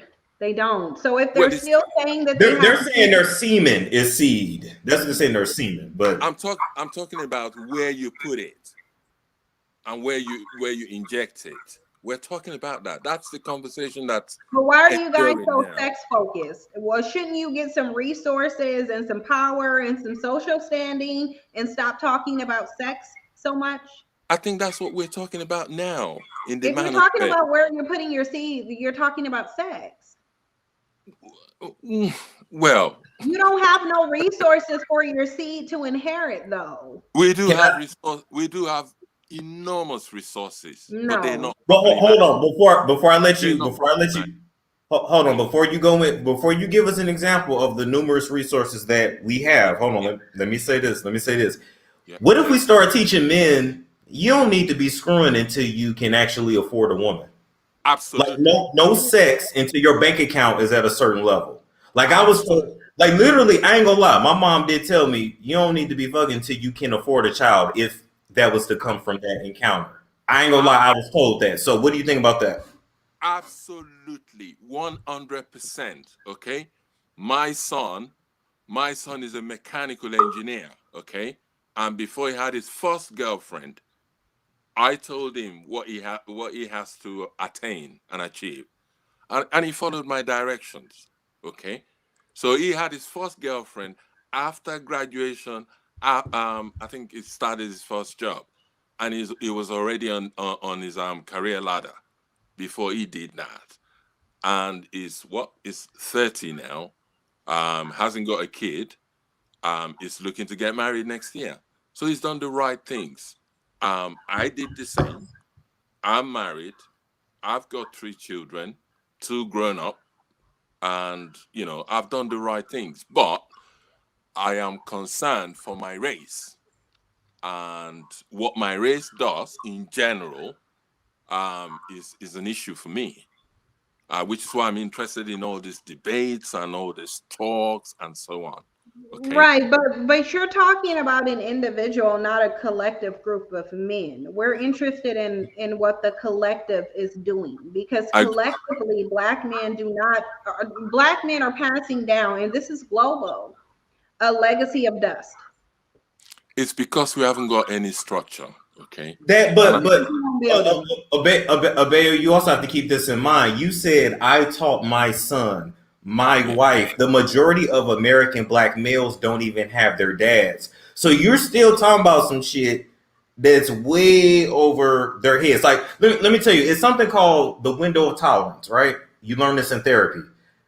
For American Black men, you have to give them a little at a time because they're not even at that level that you're talking about. So Cynthia has to point out, y'all trash bags right now. Abeyo, if you want to teach people, you might have to give them a little bit at a time, but you were there for your son. Most of us don't have that, so that's just it doesn't apply. I recognize that. As I said, I lived in LA back in the when was this 90s? So I do understand. It's a very, very, how can I put it? It's very difficult to build from that, but it's not impossible. So, and I think the conversations we're having now, it's there for us to see. We're in a bad shape, horrible shape. Horrible. So why don't you get yourself out of it? Why don't you get yourself out of the bad shape and put yourself in the shape that you want to be in? Yeah, answer that, then we got to move on because we got callers, but answer that and move on. Sure. Well, I mean, right. Okay. I mean, are you talking globally, America specifically? I'm talking globally. Globally, like Black people's condition is the same. It is the same. It's a difficult one. I haven't got an answer to that. Yeah, then you're not there because you guys are not doing anything. And is your wife Black, by the way? People want to know. Is your wife Black? Absolutely. It can't be anything else. It can never be anything else. Well, that's unique because a lot of Africans in the UK. It isn't that unique, you know. It isn't that unique. No, I got a sister to live out there. I think she's telling me a different story. The data is saying a little bit different. I think the data is saying a little bit different. Y'all out there getting it in. One of your main talking points is our desire for white women. I can tell you I can tell you what's happening in Europe. All right. I can tell you what's happening in Europe too, because I have a sister there. About 10 years ago, when obviously we've had a lot of migration. Hold on, because Europe, specifically the UK, have a very high rate of interracial unions and biracial children going into the foster care system. So let's not say that it's rare. No, it's not. No, it's not. Even since the 90s, y'all been getting it in with Black men, with white women in the UK. We just gonna be real about that. You act like these things are not tracked. They're tracked. But that trend is reversing. Okay, we've had a lot of interracial marriages. Yeah, most of it hasn't really worked. Most of them. We have that's global too. Y'all don't know how to keep a woman. We know. We have a lot of them, but most of it hasn't really worked. So there is a reversal. No. Already. Well, within the African. No, it's not. No, it's not. We're gonna leave it there for tonight. We could debate this forever. Thank you for calling in, though, man. I do appreciate it. Thank you so much. Thank you, and it's so nice talking to Cynthia at the end of the day. Oh wow, I've got Cynthia G. Thank you. Take it easy now. Thank you both. Thank you very much. Absolutely. I want to address something. There's literally no reversal. But that he never answered your question. But I also want to address something. Did not say we don't have our fathers. They said, Storm, you're excluding yourself. I thought I said we. I thought you said we too. I thought I said we. Okay. I thought you said we too. Because I know I didn't have mine. So I'm just saying. Callie, what you got for Cynthia tonight? Hello, can you guys hear me? Hi. Yeah, kind of went out there, but yeah, we can. Oh, I'm sorry. I got this new earpiece. Am I okay now? Yes, ma'am. Okay, thank you. First of all, I'd love to say I love Cynthia. I love watching her videos. Thank you. You're welcome. And Storm, I'm just finding out about you, but I'm glad I found you. So I'd like to piggyback on a few things other people said. Okay. Now, I agree. I mean, obviously, I'm from America. I'm a Black woman from America. And I agree with one of the callers when she said, you know, getting out there, broadening your horizons and not just focused on America and thinking that, you know, whoever you might marry or end up with is going to be from America. I mean, it's like men talk about getting women from here, there, to and fro. Now, of course, you know, we're not hunters, but putting yourself in certain environments where you can attract different types of people. Even if you want a Black man, there are Black men all over the world, and not to limit yourself to just the Black man in America. And, you know, we know Africa has been colonized and things like that. I know you guys mentioned like Nigerians and stuff like that, but I'd even say even Christian, of course, we know that's the white man's religion, but even if men actually follow the Bible, they would be more in their masculine energy and more, if they were, we know that they're not, you know what I'm saying? But if they actually were, they wouldn't be leaving. I'm sorry. In what way? I mean, I know that the Bible says that if a man doesn't provide for his family, he's worth right. Just simple things like that. Now I'm not religious personally myself. I mean, I believe in a higher power, but I take little things from the Bible. I'm not, you know, I don't call myself Christian or anything like that. But if people were actually following that, if they were real Christians, then they would actually provide for their family and they wouldn't have a bunch of single mothers and leaving us.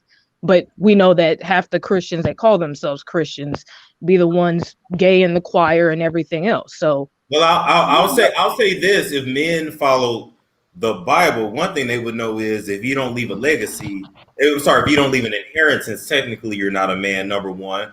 Number two, you would also know not to provoke your children to anger, and a lot of us are angry at our parents, our fathers, etc. So they pick and choose the honor thy mother, thy father. They don't flip the page and say how you ain't supposed to provoke your children either. Right. So those are two things. But go ahead.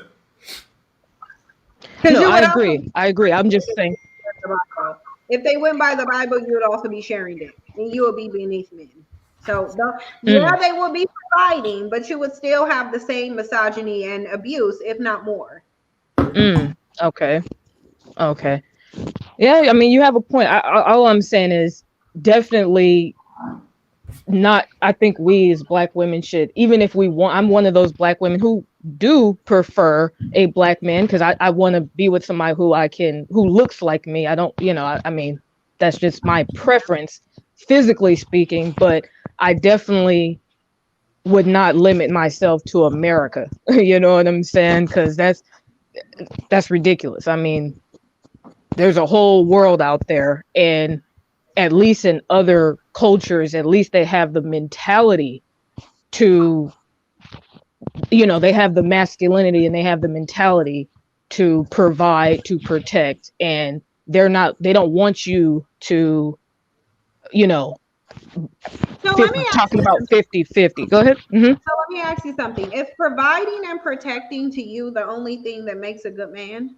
Oh, no. But that's a start. If that's not even, if you're talking to me about paying half the bills, you want me to look good, you want me to work 16 hours a day. No, I'm not doing that. So, but I'm asking because whenever we hear about Black women talking about a good man or a good Black man or whatever, we constantly hear them talking about providing and protecting, which though they're great things. No, I want companionship. I want leadership. There's a lot that I want, but I mean, I feel like if you can't even do the primary, if you want me to have children, you want me to go to work, you want me to look good, you want me to cook, clean, no. And that's why I've been single for 32 years because I'm not doing that, And I mean, you say you're going to have to stop making Black men your preference. You should make Black men an option, not a preference, because Black men don't make Black women their preference. Their preference is somebody non-Black. Now, Black women can be the fallback woman and the come up woman. They'll let Black women do that. But there are very few Black men that I've heard say Black women are my preference, and that's what I want to settle down for. So I think that even if you feel that way, I think you should not advertise it. I think Black women need to stop advertising that Black men are their preference, because their preference doesn't have to compete, and they need to compete. Competing will make them better men. It just will. Competition, they need to have competition. And they have none when it comes to Black women. We do. I never vocalize that Black men are my preference. I never do. And that's purposeful.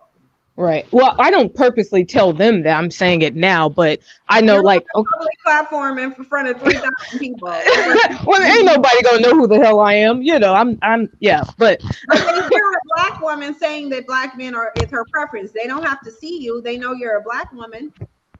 Okay. Well, I think but wouldn't you say that that's only natural, just physically? And I'm not just physically. Just don't say it. Don't say it. It's natural. Okay. But these men who are running around talking about, I want a snow bunny and let's do the green bleach or date a Black woman challenge. No, those men don't deserve to know that they're your preference. No. Okay. And I like to say this, two things. Like, I went to Kenya. Then hold on, I just want to say this. I don't mean to cut you off. No problem. But if I'm a narcissistic, antisocial personality having black men, and I hear a black woman say she's been single for 32 years because a black man is her preference, what do you think? Do you think that's helping or harming black men? Okay, you're absolutely right. It's harming them. You're absolutely right. And Callie, let me ask you: you've been single for, you say, 32 years?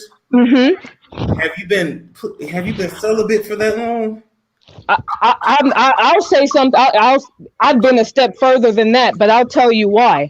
Because I'm a very serious person, and it took me, and it didn't happen. I didn't go out there for that. I went for my birthday. It took me to go all the way to Kenya to meet somebody that understood me and that had the same value systems as me.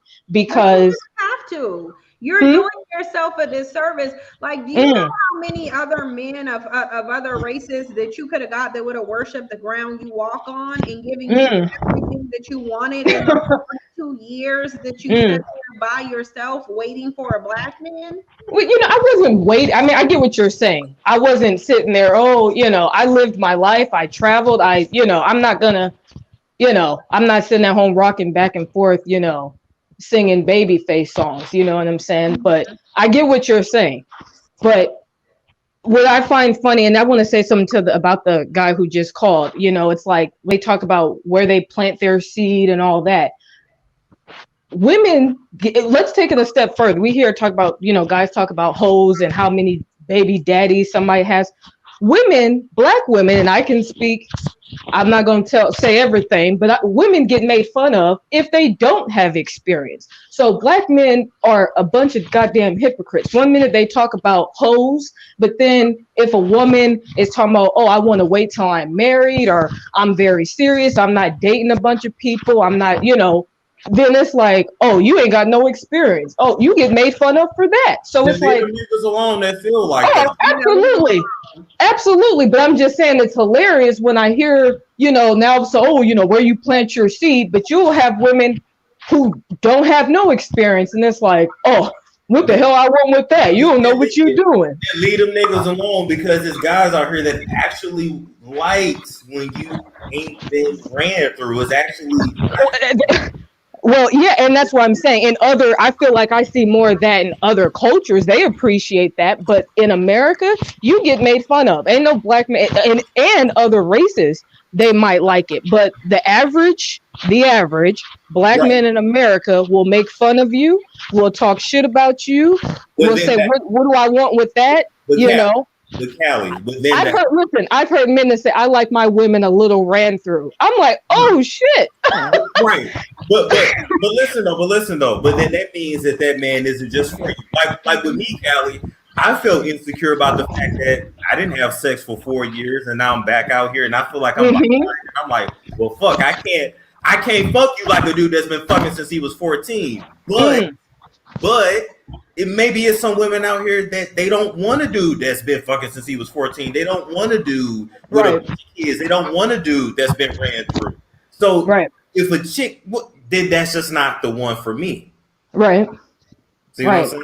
Because if you value family and marriage, I can speak for myself. I grew up in foster care. So for me, I take family and all that very seriously because I didn't have a mother or father. So I'm like really protective over that. And, when I choose to have children and things like that, I'm not just going to be out there like that because I'm very serious and I'll fuck around and kill you. And I don't want to do that. So I'm very protective of myself. But it's like, what am I going to do with that? You don't even know what you're doing. You trying to wait before you fuck somebody? Oh, hell no. So it's like before it even starts, it's over. I think black women's one-sided loyalty to black men is turning them into the devil. It's turning them to what you said? To the devil. Did you say the devil? Yes. No group. Black men do not deserve this type of loyalty. They don't, because they're not loyal in return. And they haven't been. They haven't been for at least over 1,000 years. Now I don't know what they were doing prior. Yeah, I do. They were helping to whitewash Egypt. So yeah, over 1,000 years. They ain't being loyal. So they don't deserve Black women's loyalty. And we should only be giving it our loyalty to loyal Black men. We should only be giving it to them. Absolutely. You should be waiting 32 years, 32 years to find. Here's the thing too. And when I look at all the biracial children and all the psychological confusion that they go through, I'm like, oh hell no. You know what I'm saying? Like they literally kids don't even like you. Like how do your biracial offspring don't even like you? Right. And that's why for me, I couldn't go to I'm not batting for the other side because it's like, okay, I ain't got time to try to play Dr. Phil with my children and try to explain to them, but they're batting for the other side. You got Black men sitting up toasting to more mixed babies with a white No. Like Black women gotta, like, honestly, we looking like fools. We looking like cold fools as Black women. Ain't no group of women would ever be as loyal to their men, and they ain't providing nothing. It would but that and Kelly help. But that is why I'm gonna let you go. But I'm gonna let you ask me the questions, Mr. Storm. But that is why I say think globally. Definitely do not. I'm from Oakland, California. I knew that there was no way in hell I would date the average Negro from Oakland, California, because California men, Black men are the worst. I don't think right. So it took me. I finally went out of the country for my birthday when I was 29 to Egypt, and then for my 30th birthday, I went to Kenya. And when I went to Kenya, I met somebody. It was crazy. We have the same birthday. So fucking weird. And we've been talking now for 2 years, and he's going to be coming out here. He actually has a cousin that lives in Vegas. But it took me to go all the way to Kenya to meet someone who had the same value system and even respected my values, who didn't look at me like, oh, what the hell? Oh, are you gay? What you mean you not with nobody? You must be gay. I'm like, what the fuck? Well, Callie, wait a minute. How old are you, Callie? I said, I'm 32. You are 32. Okay, they just want to confirm that. Let me just tell you this. This is the way. You ain't too far from me. You're 4 years older than me. So that's why I said think globally. If you want a Black man, don't settle for America. Don't settle. And bottom line, this is the tip I'm on now. You only need one. If you talk to somebody, these are my values, you laugh at that, okay, we're good. I'm glad I know right up front. Absolutely. All Absolutely. Right. Thank you for calling in, though. We gotta move along. But thanks for calling. Thank you. She's scared. Okay. She scared me when I heard 32 years of celibacy. Seriously, she really did for me too. I was like, girl, if you don't never waste your life on Yeah. I'm like, golly, you better get you don't get them pipes clean. But no, she's 32, so I get that. Samantha, you're on the air, Samantha. Hi. Can you guys hear me? Oh, you're really pretty. Thank you. Thank you so much. Yeah, no, you are. Hi, Storm. I've been a subscriber for you, to your channel for a long time. And Cynthia, I actually found out about your channel from Storm, and I'm so glad. I had a question for you, Cyn. I know in a lot of your videos you talk about what's going on right now, like the Black man reckoning. Mm-hmm. And simultaneously, Black women are divesting. Yeah. I am curious to find out what your, I guess, prediction is for what's, what you think is going to happen now that those two things are happening at the same time. I think that this is what I think. I think it depends on the amount of Black women who choose to divest, because right now there's not enough Black women divesting. Black men are still, the majority of them, in their arrogance and disbelief, they simply don't take it seriously. I don't think they take it seriously. They don't think that Black women are going to turn their backs on them. And so right now, I think it is what it is. I think Black men don't believe it. They don't take it seriously. And I think there needs to be more of it. Yeah, I think Black women can show Black men better than they can tell them. Okay. What do you think needs to happen in order for the divesting to happen on a larger scale? Black women need to accept the truth about Black men. Listen, a lot of black women know what it is. They're in relationships with them. We're in the relationships with black men. We know what it is. We know the majority of them are looking to exploit. They don't care about creating kids and running off. They want to come up. They want to use you. They just want you to be there to be the fallback woman. So we know this. We know they're being violent. We know the biggest threat to us is not a man who doesn't look like us. It's a black man because he's the one in closer proximity to us. We're ignoring it. A lot of us, and it's been going on for a very long time. It's been going on for a very long time, and we ignore it. And so I think what needs to happen rather, is that black women need to accept the truth about black men. Stop denying it. Stop thinking that sex with you is an indication of love. Look at the fact that there's no protection, there's no provision. They won't even defend you verbally. They put other women up on the pedestal by and large. Overall, outside society does not see that black men love or value black women. And that is because that's what they're showing. So this is something that black women need to accept. They need to accept the truth and the reality of what's going on and go find better men. And I say better men not based on race, based on values, based on what they believe they should provide to a woman. And black men don't think black women are deserving of anything. They just don't. And so until black women accept the truth and say, well, look, I'm going to go elsewhere because I think that there's other men who can give me a better deal, nothing in black men is going to change. It's not. They're not. As long as black women are there, black men are not going to change. That's what I can tell you definitively. We can predict the future and say if black women continue to stay here, nothing is going to change. Okay. Well, I won't hold you guys because I know a couple people have come up here and tied y'all up for a minute. That's okay, though. We did some debating. We appreciate it, though, Samantha. Yeah, thank you so much to both of you. You have a wonderful night. It's been a great show. You too. Thank you. You too.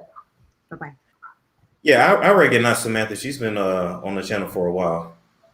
All right, Z, you messaged me before. You are up. Yay! Hi, Cynthia. Hi, Storm. I love both of you. Thank you so much for letting me up. So, Cynthia, some of us Black women got the message late, and we do have Black sons. I wanted to know, what is your advice about helping change the psychology of this Black worshiping? Because I know my sons are going to have to compete. I see it changing, and I think it's good that it's changing, and I want them to compete. You know, I'm trying to be the best mother. I'm setting them up with, you know, different mentors. But what for the Black women that do have Black sons at 3, 4, 5, what is your advice to try to change the psychology of the Black man while they're young? So here's the thing. I came into the information late too. If you would have called me 2 years ago, it'd be a different thing. Trust and believe. So we're all coming into this. This has never been done. Black women have never congregated and said, well, look, this is what's going on with Black men. We need to do something. And so don't feel bad that you're coming into it late. But here's the thing. The problem is that, and I'm not saying don't try to instill values into your sons. I'm not by any means saying that. I'm actually saying instill in your male sons the characteristics of a man that you would want to date. Instill in him, like, if you want a man that's going to be loyal, teach that to your son. If you want a man who's going to be a provider, teach it to your son. Think about when you're raising your man, your son, don't look at him as your baby. Think about him as a man, because that's what he's going to be. He's about to be a man that's going to be unleashed on the world, and another woman is going to have to deal with him. So think about the traits that you would want a man to have and try to instill those in your sons. But here's the problem. Black male culture. Right. They're not going to seek, when they're becoming a man, they're not going to go find a Black woman. They're going to go follow Black men. They're going to look at what other Black men are doing. So the best thing that you can try to do is get your Black sons the best Black male role model that you can. But I mean, that culture, It's strong. It's been sucking them up, and that's been documented. I read that in the Moynihan report. I read it in the Moynihan report. They said the problem is that even the good ones who are raised, they're getting sucked right up into that dusty vacuum. And that's why I really appreciate you, because I think that Black women absolutely have to make Black men compete for us. And that's why I love your message. And I thank you. I appreciate you. And Storm, I appreciate you supporting, the Black woman, and even you working on yourself to change the psychology, because you absolutely role modeling for other Black men that this is something that's necessary. So I'm not going to tie you guys up. Love you guys. Bless you guys. Thanks for having me on. Thank you so much. Thank you so much. Maya said, no, not Maya. I'm sorry. Somebody in the chat said, but can women raise sons? Yes, women can raise sons. Can you make them into a man though? In my opinion, no. There's only so much you can give as a woman because you're not a man. If he ain't got his father around, that's something he's gonna have to find later. So that's just my viewpoint. But you can teach him some basics though. You can make him a decent human being, but manhood is something he does have to learn from a man. Yeah, that's why I don't agree with Black women thinking, we're not raising our male sons right. It doesn't matter how you raise him. If he doesn't have a father, he's not going to go find a Black woman to find out how to be a Black man. He's not going to go emulate Black women unless he's in the LGBTQ community. That's the only way he's going to do that. He's going to go follow Black men. And then he's going to run smack dab up against Black male culture. And it's not pretty. So that's why, because I see somebody else that says, well, you need to find a mentors. Well, let's go back and let's selectively breed as best we can. Mm-hmm. Let's protect your womb as best you can. Let's try to prevent it as best you can. I know you can't control what another person does if they stick around, but certain niggas y'all be with, let them niggas go. If they wearing skinny jeans and got frosted blonde tips in their dreads, send them back, return them to sender. Like, no nut huggers. That too. This is something I look at, right? Talk to the dude, right? Ask him how he grew up. And if he doesn't see anything wrong with how he grew up, go the other way. Yeah, exactly. Like seriously. All right, Dinah. Hi, thanks for having me on your show. Can you hear me? It's a little muted, but we can little muffled. You on the earpiece or something? I am on the earpiece. Try to take that off real quick for me. It must be a janky ones, because I'm telling you, those skull candies are a beast.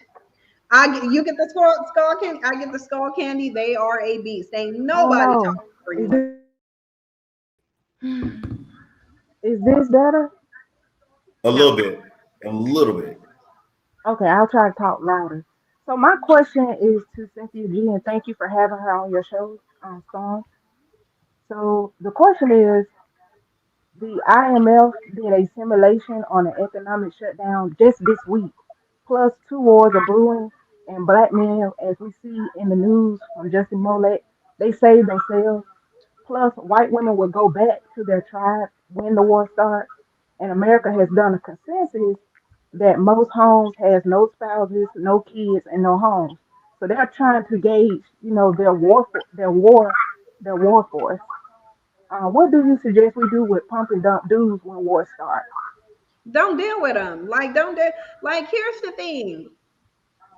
A lot of these dudes are so arrogant, and they don't take Black women seriously at all. They think you're going to be there because you have been there, to the degree that they will be honest with you. If he believes them pump and dump, return to sender. Don't deal with them. Like, no Black woman. If a Black man, first of all, a man would have to worry about me pumping and dumping. That's first and foremost. You ain't pumping and dumping me, I'm probably pumping and dumping you. It just is what it is. So I'm not really tripping on that. But if that is what he wants and that's not what you want, return to sender. Or tell him to go find him an exotico. Because like an exotico is probably for you. No. If a man is telling you that he just wants to pump and dump, why would you be with him? He's telling you up front. Yeah, there's no reason to be like. There's no reason Thank you, to Dino. deal with a pump and dumb guy. And yeah, you're right. And let me address this. I took a screenshot of it. So somebody says, Storm, how are you recovering from the bad messages you learned from your father and other men? How am I recovering? I'm recovering. I'll put it to you this way, because I ain't just gonna put it on him. I am recovering from the dysfunctional messages I learned in childhood through therapy, life coaching. But that's something I'm actively seeking out. And so what you guys got to understand is if you're dealing with a dude that don't even see anything wrong with how he's moving, he ain't even going to be at that point to start to unpack that. So everything my daddy taught me wasn't bad, but some shit was. So I'm sifting through. That's what you do in therapy. You sift. You keep some shit. You let some shit go. Issue with most black folks, you think you got to carry everything your parents did, and you don't. You're supposed to grow. Growth. It's okay. Cynthia, how you doing on time? We at 2 hours now. How you doing on time? I'm good. I just have to go pee. Go pee. Go pee. I'll talk to you. I'm good, but I just gotta pee. Yeah, you can use the bathroom. I'll talk to him. Okay, let me go pee. Okay. Yeah. So literally, that's how I'm dealing with it. I'm sifting through some stuff he taught me was on point about, you know, keeping your word, carrying yourself a certain way, etc. A lot of shit was just dysfunctional, right? And a lot of things from my mom was dysfunctional too, inadvertently dysfunctional, because she was speaking through a lens of hurt, loneliness, pain, and just having to do a bunch of shit. He was speaking from being hurt and reacting a certain way. So it went both ways. Let's see. Awesome answer, but that's just the truth. That's just me telling y'all the truth. That's my, when they talk about my truth, that's my truth. Start a mentoring program. You know what though, Shayna? I think that's how you said it. I don't think I'm a good role model though. To be honest, I think you need a more. I think you need like a super masculine dude to do a mentoring program. Maybe I'm tripping, but I don't think I'm a good role model. But that might be me. Maybe I'm tripping. Storm, how did your dad treat your mom? Funny you said that, right? Going through therapy, I'm going through this, working through this childhood trauma book. And it's funny how the universe works. I end up finding like an old photo album. So I found a love letter that my dad actually wrote my mom in like February of 1992. At one point, it was sweet. Most of their relationships seemed to have been sweet. My dad then lost a bunch of weight, got in shape, and kind of flipped. So in the beginning, yeah, he treated her great, but then it turned later. So, Storm, what about your podcast, Light Skinned Niggas or whatever? It was mad misogynistic. Listen, that name choice, I got outvoted in that. Just know that. You good, Cynthia G? I'm good. I am. Okay, cool. It was a good relief. But yeah, to answer your question, how did he treat her? The first few years, it was good. Honestly, though, the difference I see is once my dad started getting some self-esteem and got some muscles and shit, he flipped. He was a completely different person. So, right. You know, I think Black women really need to start treating Black men in accordance to how they act. Like, I really think that us giving them this much power is a problem. We shouldn't even care about their opinion at this point. Good point. Keith says, Storm, do you feel like your soulmate is a Black woman? I'm going to be honest. I don't believe in soulmates. You don't? No. I don't know how I feel about him either. I don't, but I've never been in love, so maybe I just don't fucking get it. Maybe I don't. So Libra, you're up. Hi, you guys. This is my account, but my son is the one who actually wants to speak, so I'm gonna let him take the floor. For sure. Okay. Thank you. Be happy. I'm gonna get to that next. Hello. Yes, sir. How you doing? Good. How you doing tonight? I'm all right. I heard of this podcast in your guys' discussion and passing, and I wanted to bring up how, in a manner of speaking, your arguments are hypocritical, incredibly, in fact. Okay. For example, this is mostly going off of your last discussion, not this one. For example, how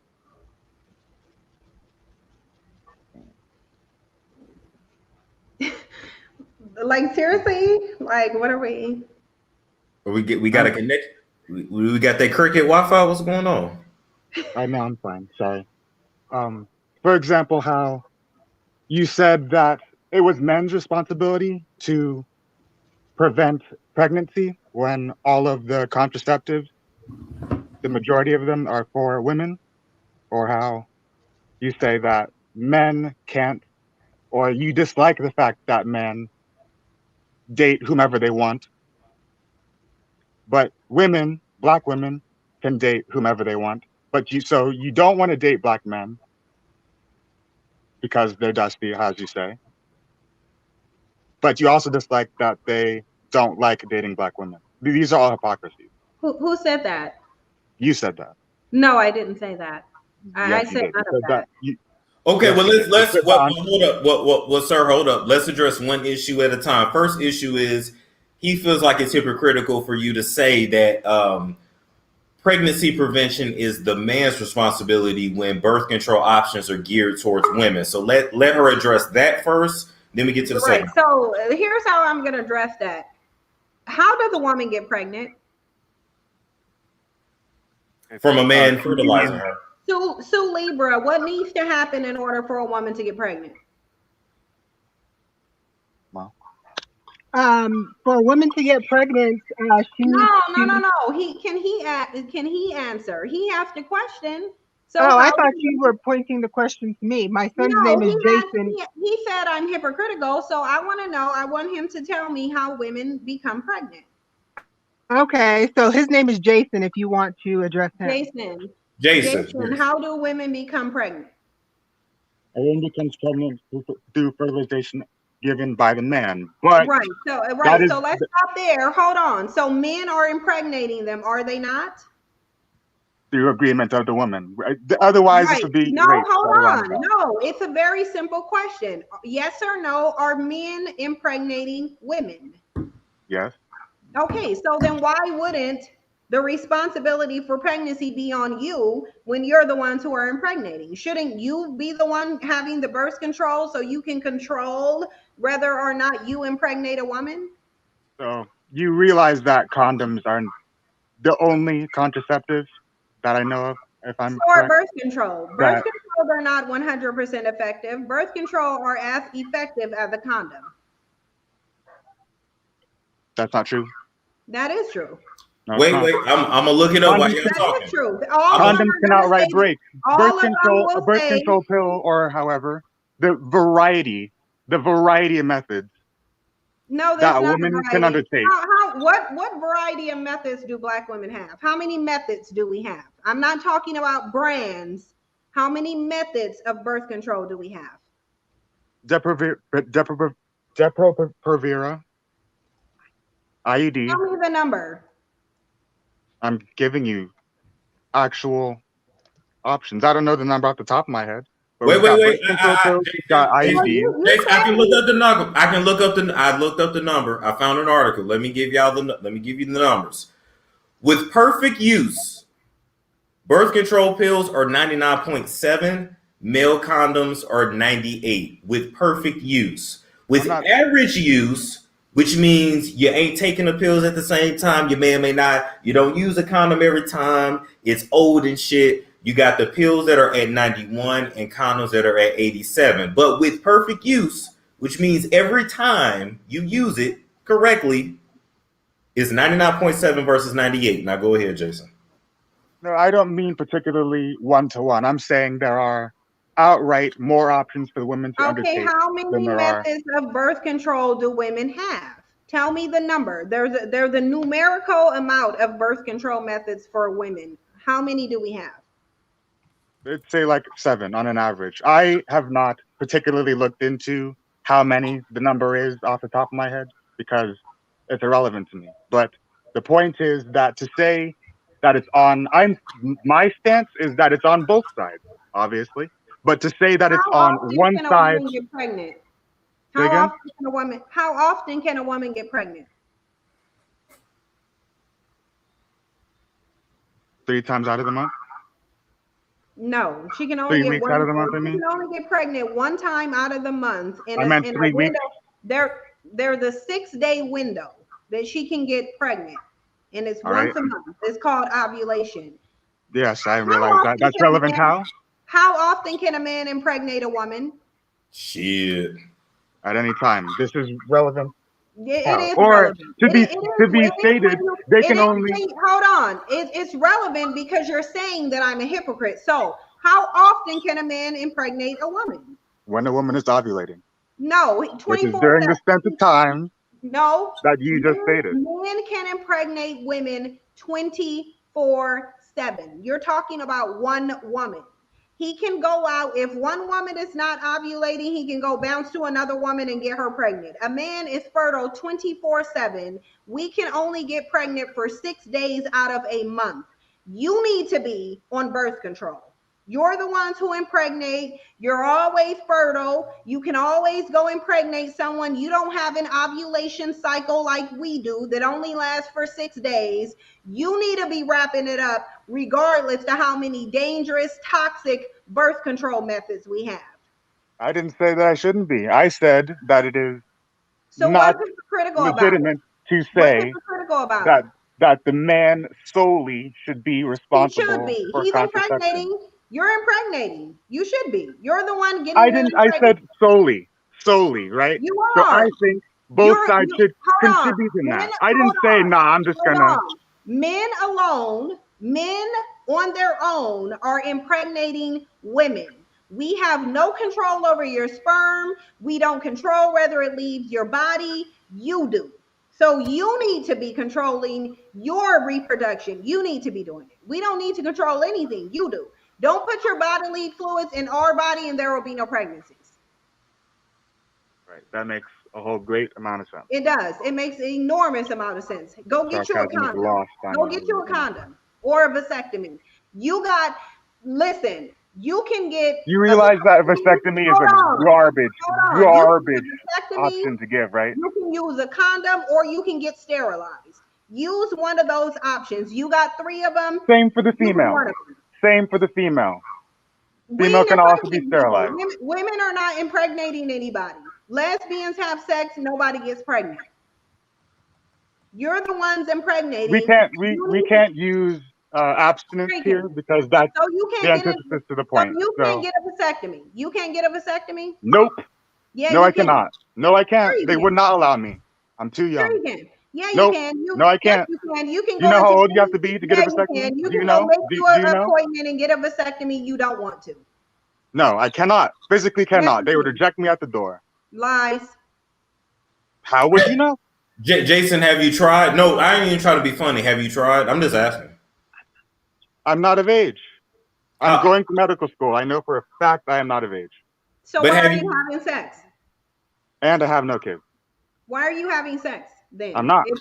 If you're not old enough to prevent impregnating someone, then should you be having sex? I'm not. Okay, so So your point is no. So you're good. I'm not talking about me. I'm talking about the argument itself. Then they need to wear. Then the other men need to wear condoms or get vasectomies. It's just that simple. You're saying the other men need to get wear condoms and have vasectomies, but okay, if you're saying that, then you need to go say if women can go get hysterectomies. It's the same. We shouldn't. No, we don't. We don't. We're ovulating 6 days out of the month. We don't impregnate. Men impregnate. The ones who are doing the impregnation, they need to prevent it. A man needs to stop himself from impregnating a woman. He needs to do that. And you putting the responsibility on women is only causing more confusion. It's not causing confusion because at the end of the day, for you to tell females that procreate with black men. Excuse me. I'm speaking, and I can't hear anything that you're saying. For you to tell black women that procreate with black men, which my son is a black male, to go and abort their black boys is absolutely ludicrous, because if you have ever had to terminate your pregnancy, which I have because I'm disabled, and it was the most gut-wrenching thing I've ever gone through, you don't know what that feels like and what it does to a person. So for you to go through and spread to the masses. How does it feel to be left a single mother where the man tells you, I'm not going to raise my child at all, and you got to take responsibility? How gut-wrenching. I am a single mother, okay? And I am raising my son alone. And I'm a single mother because my son's father was murdered, okay? So I do know what it is to be a single mother and to raise my son alone. So you don't sit here and psychologically damaging now than abortion. People get abortions all day, every day. Stop it. Yes, they do. Yes, they do. Yes, they do have abortions every day and all day. And if you've never gone through it, you don't know what it's like to go through and have that and to go through the trauma, because it's traumatic. And you can't speak for every woman. It's not traumatic for everyone. And neither can you. Have you had one? I don't need to have one to know that it's not traumatic for every woman. It's not. Well, if you've never gone through it, then don't speak on something you can't attest to. Actually, I can speak on it. I worked at an abortion clinic where then you should know. If you worked at an abortion clinic, then you should know. When you walk up those doors, you've got people with signs and everything else protesting, and they don't even know while you're there. Okay? It is a very traumatic experience, and it is nothing that you should promote. It should be somebody else's personal experience if they want to go through it. But for you to sit up there and to tell people when you've not walked a day in their shoes that they should sit up there and throw away their kids when you have not gone through it yourself is the most hypocrite thing that I have ever heard in my life. No, it's not. It is. It's not. No, it's not.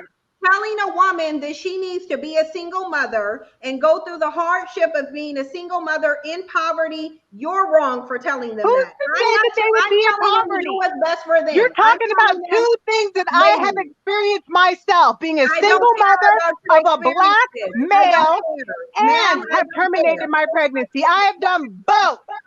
So you are speaking to somebody who has raised her child alone and is going to school to be a doctor. Okay, so to tell me my son is a dusty much easier is if bull. you had gotten an abortion. And if it would have been much easier to do that if you had gotten an abortion. Keep it a buck. You will not have what would have struggled been as more hard as easier if you I would did have gotten if an you would have abortion? terminated your pregnancy. Stop it. Say that again. And you wouldn't have struggled as much going to school if you had gotten an abortion. It would have been a lot easier on you. Keep it a buck. You struggled. My son is going to school. You did my son. Are you listening? Be quiet for a second so you can hear what people are saying. My son is going to school, to medical school. He is going to school to be a doctor. And I did that. Okay, so what's your point? And I did that because his father was murdered. Listen, open up your ears and listen. So it wasn't your choice to be a single parent. I was put into a position to be a single parent. Well, let me ask you this. We're going to calm it down. Let me ask you this. Were you married to his father before you gave birth to him? No. So then you were a single. That was my choice. So you did choose to be a single mother then. So why are you saying you didn't choose to be a single mother? You did. Most women don't choose to be single mothers. I'm sorry he got murdered, but I'm sorry that you don't have to be married to somebody to be a single mother. I know. I said you can be a married single mother to a black man.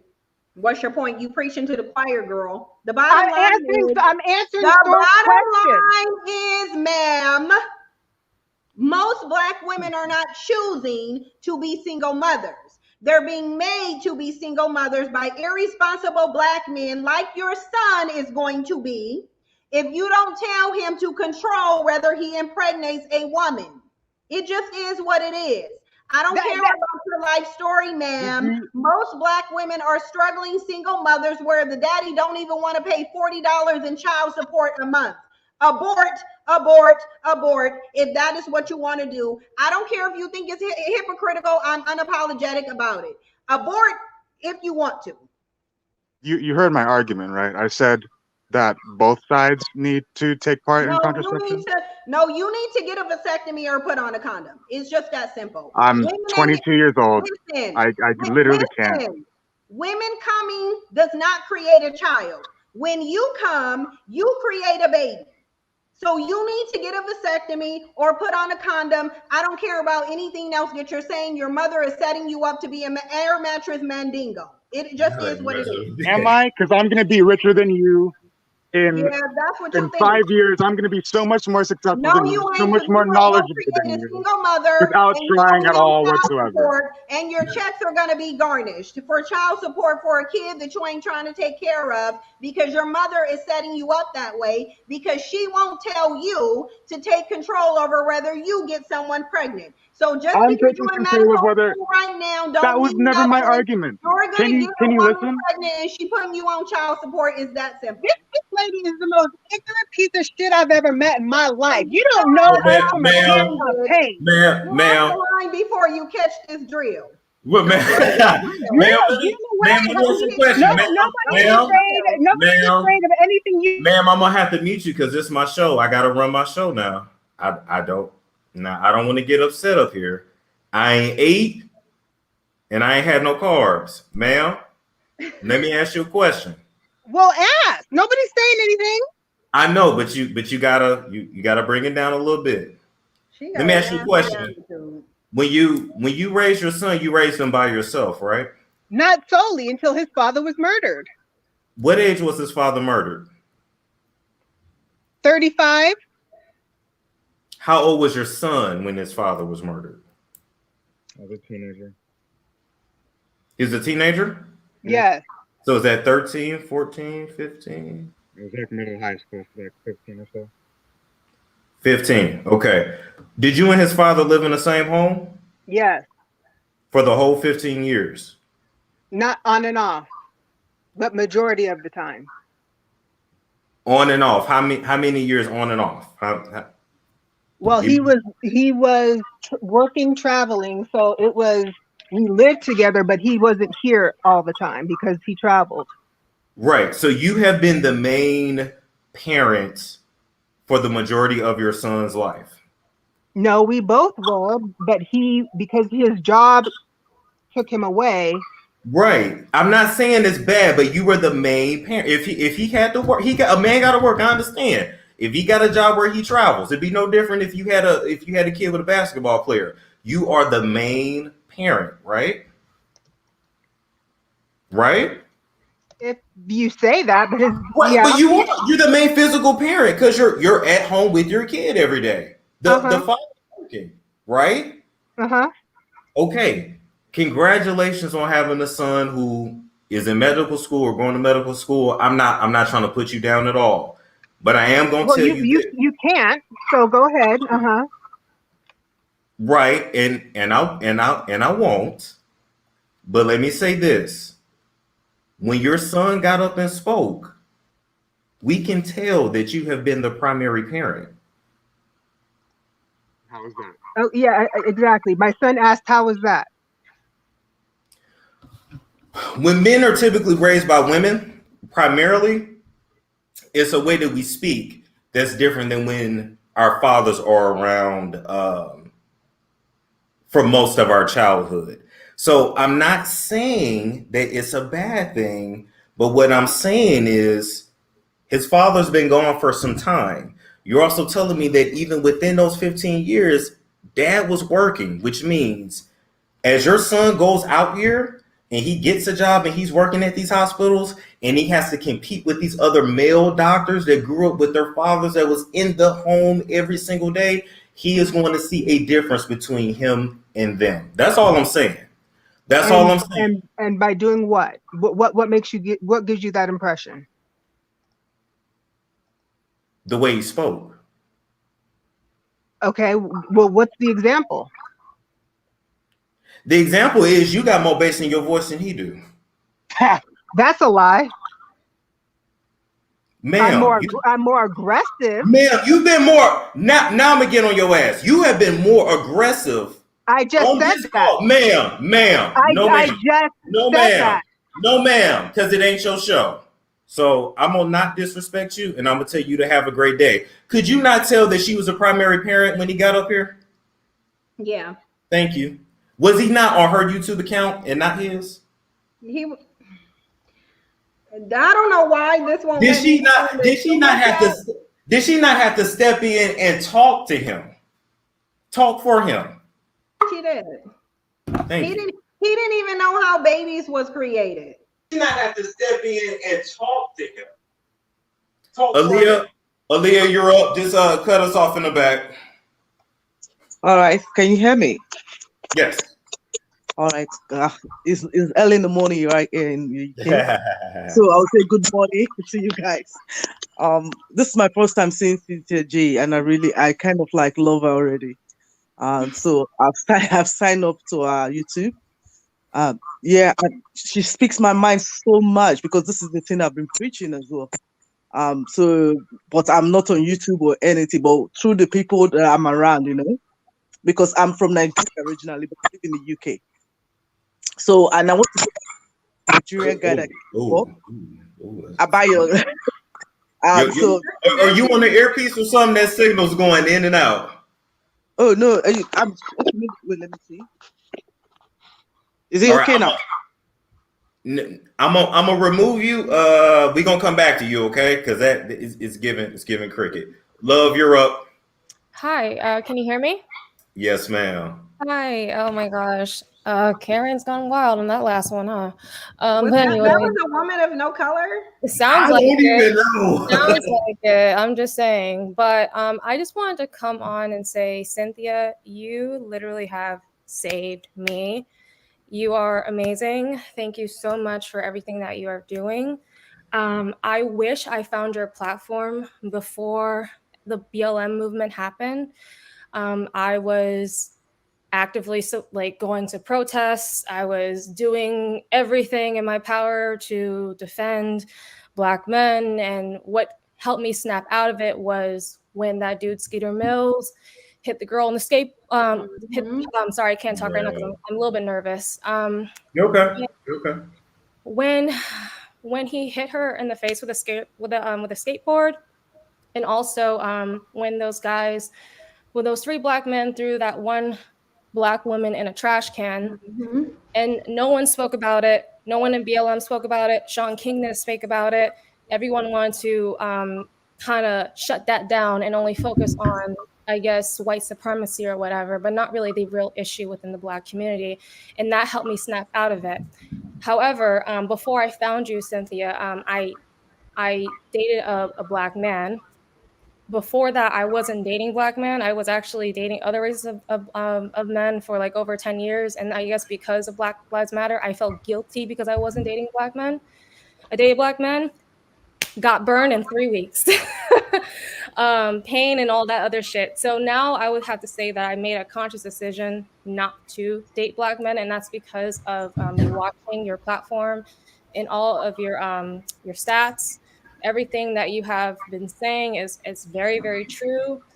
I am 31 years old. I have never had a positive Black man in my life. And it's really, really hard for me to want that with a partner because I didn't grow up with a dad. And if I want children, I want my kids to have a dad. I don't aspire to be a single mother. And unfortunately, I feel like the way that things are and everything that's happening right now, I feel like my best bet is to not be with a Black man, to find love, commitment, everything. And it's sad because I did give a Black man a chance and I got burned. Yeah. Unfortunately, Black men don't really feel like they need to do better. They know what it is, but rather than trying to do better, they're trying to convince Black women. And listen, this is the thing that I noticed from Black men. Because if I was to sit up here and say, well, statistically, Black men are not the men to go to. Now, we know even Black scholars have done the research like Ralph Richard Banks and come to the conclusion that the majority of Black men are not good mates for any woman, regardless to her race. Now, rather than acknowledge that and do better, Black men will say, oh, well, those are the white man's data. Yeah. Those are the white man's lies. But when they want to talk about how you're overweight and you're a single mother, then those white man's lies become gospel. Exactly. Yes. And I just feel like also And for those who are wondering what my race is, I am a Black woman. So, don't get it twisted. I am a Black woman. However, it's interesting because I would say that Black men will always like this to spew and preach to Black women that men of other races don't want you. They won't value you. They won't marry you. They won't do this. They won't do that.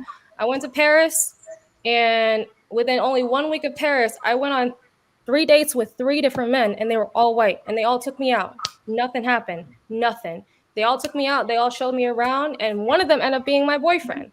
So what they're saying is not true. And Black women, we do have options. We just have to expand our horizons and be open to it. And like you said, stop with the Black male worshiping and just choose the right person who treats you the best at the end of the day. Yeah. I think that Black women really need to understand that the best thing that they can do, they don't see it now, and I get it, because Black women are not thinking for the future. So we tend to live in the now. Mm-hmm. But the best thing that Black women can do is open your options and create competition. Absolutely. Listen, when athletes want to be the best, they learn how to compete against the rivaling team. Mm-hmm. They learn how to compete. How can I get a leg up and an advantage over these people? Mm-hmm. Competition makes you better. It makes you stronger. It makes you appreciate the prize that you're winning. Now, when a male group thinks that they are the prize and there's no competition, you're getting dust. Exactly. Exactly. I literally had a conversation. I don't mean to hold you up, but I literally had a conversation with a Jamaican man yesterday. And, he was telling me how it's not in their nature. And I'm obviously talking about Black men. It's not in their nature to commit to one woman. And when he said that to me, I feel like, okay, you're just literally validating why I should not date Black men, because you're admitting to me that I will never find a Black man to ever commit to me. Black men don't have to commit to Black women, though. That's why they're not committing, because they don't have to. Yeah. It's just not required. When you have women saying that they will share a Black man with another man, I'm telling y'all are creating the devil. Yeah. And again, Cynthia, continue doing what you're doing. You're amazing. I wish I could meet more Black women like you, seriously, because it's hard to meet more Black women like you. But I know we're getting there. We're starting to open up our eyes. We're starting to see our worth, to really value us first. And I thank you, and continue to do what you're doing. Storm, thank you so much. Absolutely. I really appreciate you having this platform. It's my first time ever speaking out, and I felt nervous, but I want to say thank you for accepting me on this call. Absolutely. Thank you for coming up. You have a good one, okay? You too. I want TM to take the link, since he said this is a bed wrench. Wait, who said that? TM? TM said this is a bed wrench talk. First of all, you got that from your copycat troll daddy, Tariq, who listened to my channel and got bed wrench from a bandit calling me a bed wrench, first and foremost. Secondly, take the link if you got something to say. You can catch a real drill too. Oh, shit. Aaliyah, we're going to try you again there. How's that sound? Oh, can you hear me now? Yes. Well, if you just go bad again, don't worry. I'll just leave it like that, because it's really late right here in the UK. It's in the morning now. I'm in the morning here. Okay. Cynthia, first time seeing you and knowing about you. So I just signed up now with you, because I really speaks the words I have been saying things, And the guy that came in before, Abayo, what he says, and it's the same thing that we say, because I'm originally Nigerian as well, but I live in the UK. That is the thing. Our government, our Black men in Africa have destroyed Africa for us, because of the power that they think they have, because of the way they can control everything. They never let the Black women do anything. So it's still the same thing, just like Africa. It's still the same. We are all the same. Americans, Black Americans, Nigerian, every part of the world, we are the same. We think the same, And the men are all the same. Because what he's thinking now, because he's married in UK and he has a wife here and they're still together, they're doing okay. But if he's in Nigeria, it's gonna be the same as the man, because he cannot go with 2 women or 3 women or 4 women because it's against the law. But in Nigeria, Nigerian men wants to be with different women because they think that is the tradition stuff, or that's the way men are supposed to be. And our women really keep taking those things from them, because the women let it happen. Because 3 women all fighting for 1 man. They're all doing things to make the man happy. So that thing has been there. So now why are you saying that, it's not no, Africa's different? No, there's no difference. It's even worse in Africa if you look at it. Because they think they can put all women together in the same place and have. Some men have 4 women, some have 3, 5, So it's the same thing. So I've been preaching this and I'm saying it. And the Christianity, the way they carry Christianity in Africa is even worse than in the States. Christianity, everywhere you go in Nigeria, there's churches. You find 10 churches in the street. You find churches in every corner because they all believe too much in this Jesus Christ they call for them. I've already been saying it. They think I'm a devil the way I speak because I'm against all those things. Because I'm not. If you want to worship Jesus, do that. I'm not gonna. But don't force me to do the same. Don't call me names if I'm not doing the same. I don't want to get married. There's because I'm 45 years old. But there's you never get married. You don't want to be. Because of that you are not a good person, or I'm a this, I'm that. This is what they do. They put you down. But I don't let that happen. I live my life the way I want to live it. I date whoever I wanted to date, I don't believe in marriage, really, for sure. I don't believe in that. So I just want to be me. I'm happy. I'm happy being me. If I want to get married tomorrow, if I'm old now, if I want to get married, I'll find somebody. I don't want to be with somebody that was going to be treating me, or marry somebody with me, or I be with somebody with a wife already. No, I don't want to do that. So I kind of appreciate the way you speak, and I wish most men will even watch you. Men should watch you more, not women even. And even women should watch you too, because some women are the ones that cause it, even in America, in Nigeria. So they make these men continue to be the way they are.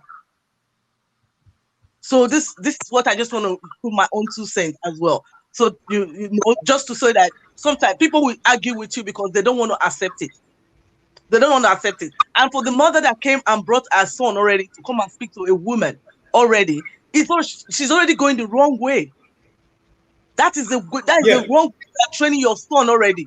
It was, and she had an attitude, and even as I was trying to be respectful, she still had an attitude. Did you hear her when she said, "You can't put me down"? Well, I can get you off my fucking show, but I know you talking for your son. I know your voice is deeper than your son's. I know you had to introduce your son.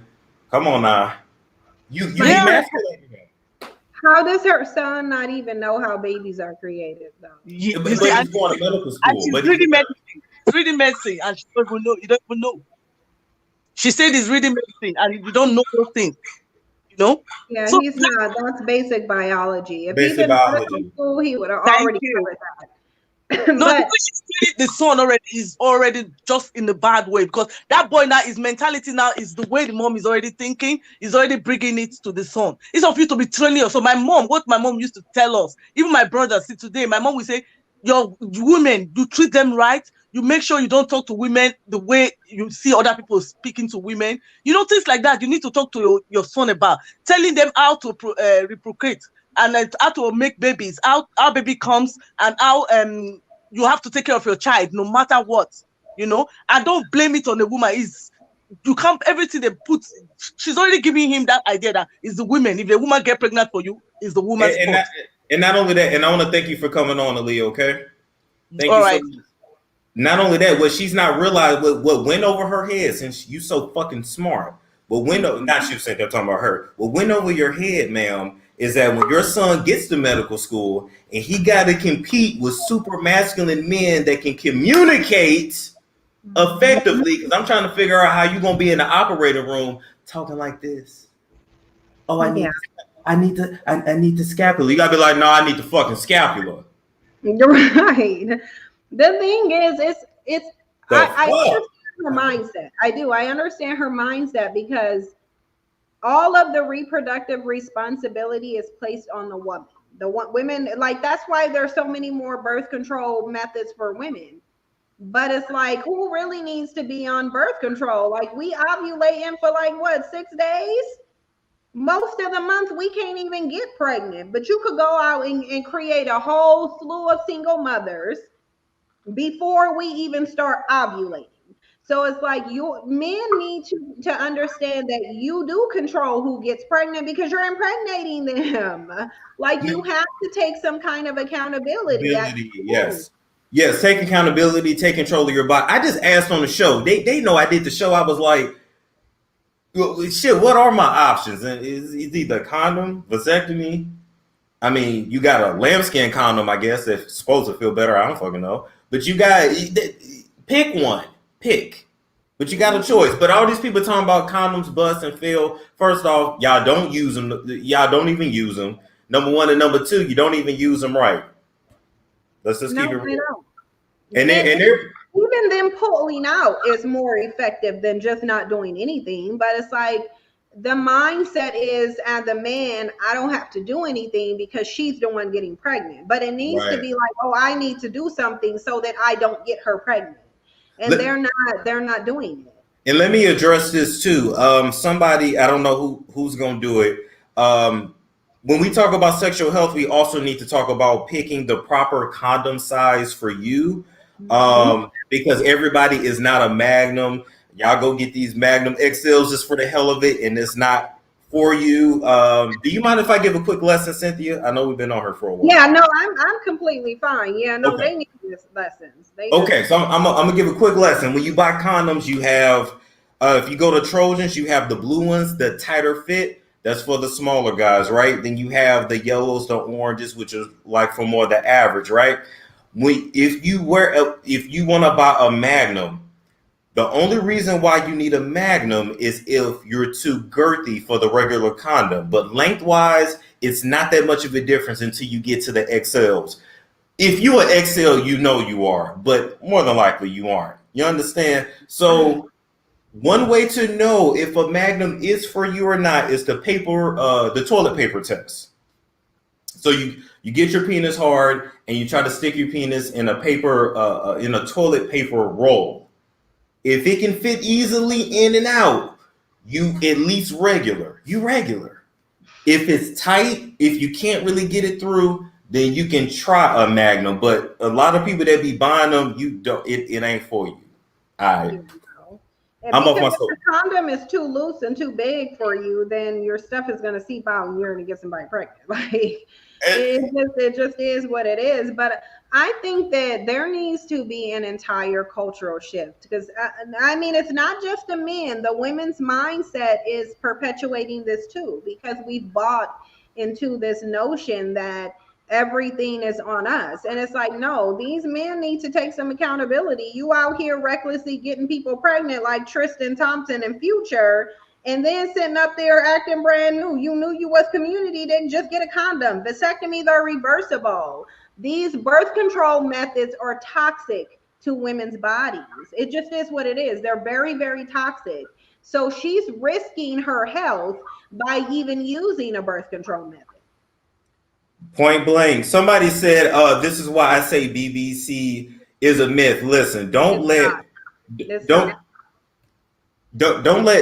pornography warp your view of what's actually normal. But I know y'all laughing at the toilet paper roll thing, but that's a real thing. That's a real thing. But BBC is not a myth, though. Like, I don't think that they understand what the actual BBC is. It's not a myth. It's more like a medical fact that's been studied. It doesn't necessarily mean that every single Black man is running around here girthy and long. It means, on average, Black men are larger than every other race of men. That's all. On average, yes. On average. Storm, where did you learn about the toilet paper roll from? White people. I ain't gonna lie. Y'all know I grew up around white people. Yeah, white health educators. Yes, I ain't gonna front. Yeah. Look, y'all can keep putting in the chat box. It's a myth. It's not. It's a medical fact at this point. It is a medical fact. You can think it's a myth. Nobody's saying BBC equals technique and you go be squirting all over the place. It's a fact. It's a fact. I think I did read a statistic that said the average longest length was out of African countries, and it might have been like 6.93 inches or something like that. It's So usually in medical journals, they go yeah, all the way it's back. Like, stop yeah. it. White men done covered that already. So, They but know who got the biggest dicks. But just because it's big doesn't mean it's going to please you the best. Yeah, no, it doesn't. Plain blank. All right, Koja, you're up. Koja Malik. Hello, can you hear me? Yes, ma'am. Okay, I wanted to say for Black women and women, period, to stop looking for religion for guidance. Most religions are patriarchal. I know everybody love Abraham, the Jews and the Christians. He put his firstborn child out to die in the wilderness, but that was a good father. So when we looking toward these religions for our direction, women didn't edit that Bible, that Torah, that Quran. So stop trying to go by those rules, because you will always end up on the bottom.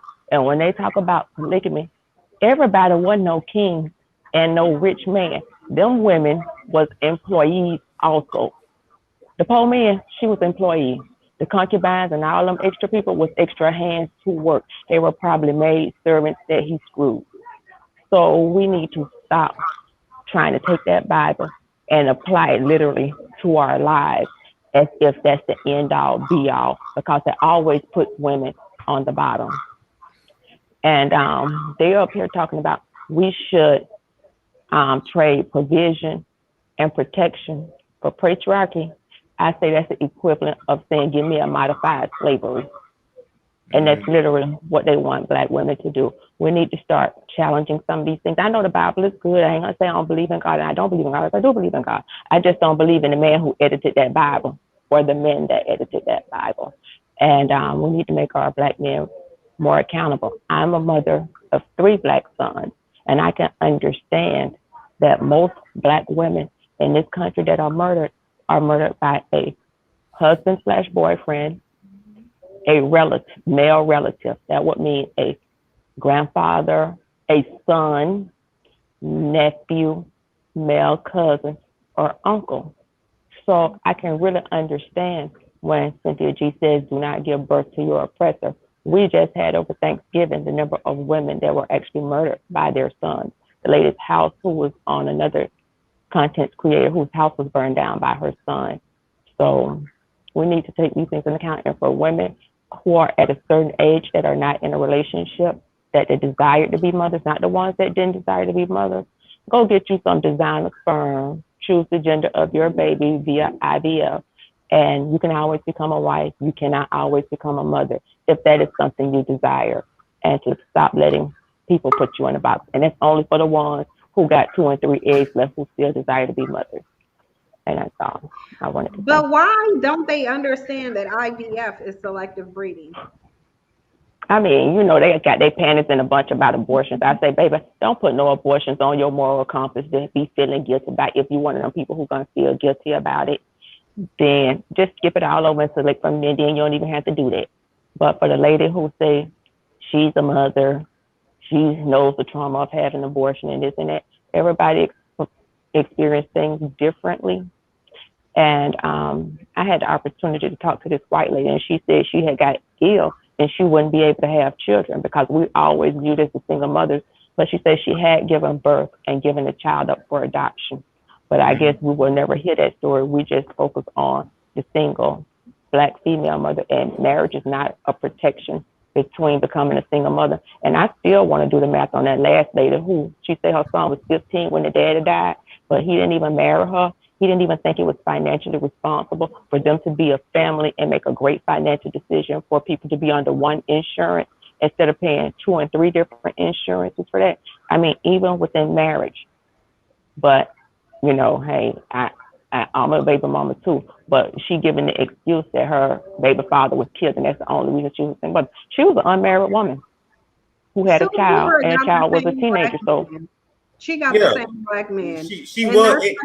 She's still in the comment section twerking because she got the same Black man, and she don't want to. She just doesn't want to cope with that. And not only that, she wasn't completely honest when we got down to it. Yeah, he was there. Yeah, y'all were together for 15 years, which I still find hard to believe. But then she said on and off And then she said, well, he worked outside the house. He traveled for work. So he wasn't even there. Like I said, you were the primary parent, and we can tell. There's no shade, but we can tell. And she's turning her son into a struggle bandit. Like, you're not even letting him speak for himself. Why do you got to come in and basically be the gatekeeper between him and confronting somebody that he got an issue with? Like, well, what you doing? Right, she emasculated him right there. And then when the conversation wasn't even heated, she made the conversation heated. She then took the phone from her son and then started going back and forth with Cynthia. So how are you helping him? Like I said, your voice deeper than his, and it's not. Her son sound like Rain Man. You know, he might be smart in the books, but is he on the spectrum and he Asperger's or something? Because you could definitely be smart in some areas, but his communication is really going to suffer, and he is going to have a real hard problem with working with people on the medical team, nurses, etc. Do you guys know how dominant doctors have to be? How dominant they are in the operating room? Do y'all understand how tough medical school is? Mm-hmm. Most of them are type A. Most doctors have type A personality. Yes. So he's gonna have to be able to come up and meet that and match it at least, even to make it. Mm-hmm. Yeah. I don't think that he's in medical school. I doubt it, because there's too much he didn't know about basic biology. No. And if he know it and can't communicate it, that's a problem. That's a problem. Thank you, Coach Malik, for coming up. Thank you. Y'all have a great night. Have a good one too. Hell, then she said she disabled him. Maybe they both slow. Oh shit, I shouldn't have said that. Rick. You know Rick. Going once, going twice. All right, you probably got me on in the back. The real Southern Belle. Hello, y'all can hear me? We can hear you. Awesome. I've been waiting to get on this chat. Hey, Cynthia, you know you're my girl. I had to get on here when I saw you on here, and then you going back and forth with this delusional woman. So I want to step on that for a minute. Okay, so her son is not in medical school, point blank, period. He's not in medical school, and it was just too many conflictions with that whole argument, and he's saying that he's in medical school. I believe that is a lie that he told his mother to continue to live with her for free. But he's definitely not in medical school. Okay. And so, far as what you were saying, Storm, about doctors. So my ex-boyfriend is a physician and a lawyer. So far as their personality, they are very dominant and very controlling, because at the end of the day, I work in healthcare myself. At the end of the day, when anything happens, it falls back on them. So they have to be in control of every situation. So they wouldn't be talking like a mouse or anything like that. They're going to be loud. They're going to be vocal. So that's it. They have to. And you want your doctor to be. Do you want to be in surgery with somebody that's scared to take charge when some shit going wrong? Exactly. Now fuck that. I need somebody that's gonna get this shit right. What was she talking about? Right. And I really doubt that boy is in medical school. But anyway, so what is the topic? Because I got in when y'all were going back and forth with this lady.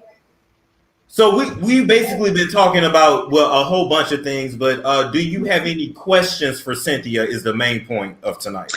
I don't really have any questions for Cynthia because I am a feminine content creator myself. So I mostly agree with everything she says as far as the Black American male. Now, as far as myself, I've been actually having a ball out here dating. Like I said, my ex is a physician / lawyer. So he's a MD JD.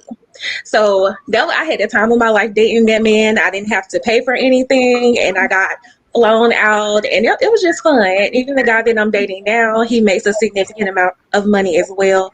So I don't really have those issues. Both of them are Black. The one now, he is African. So I don't know. I do divest. I have dated European men and Indian men as well. But when it comes to like the Black American male, it's definitely a trend. And even myself, because I had saw a video, because I am a content creator and I'm trying to just be more consistent on my channel. So, but I saw a video, it was like a Kevin Samuel clip, and he was bringing up these statistics. So I'm like, oh, okay. I'm a science major myself. I like statistics too. Mm-hmm. So I looked on the Department of Labor's website, and so it was showing that Black men come in second to last far as income. Second to last.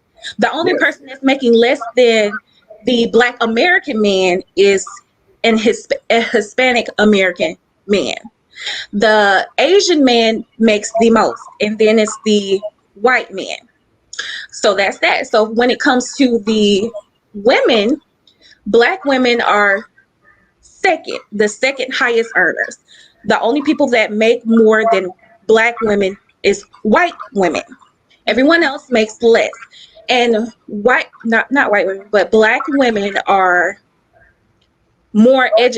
they are the most educated demographic. However, according to the Department of Labor's website, Black women are the breadwinners in 2/3 of the households, although they make less than white women. White women are not leading their households, although they make more money than Black women.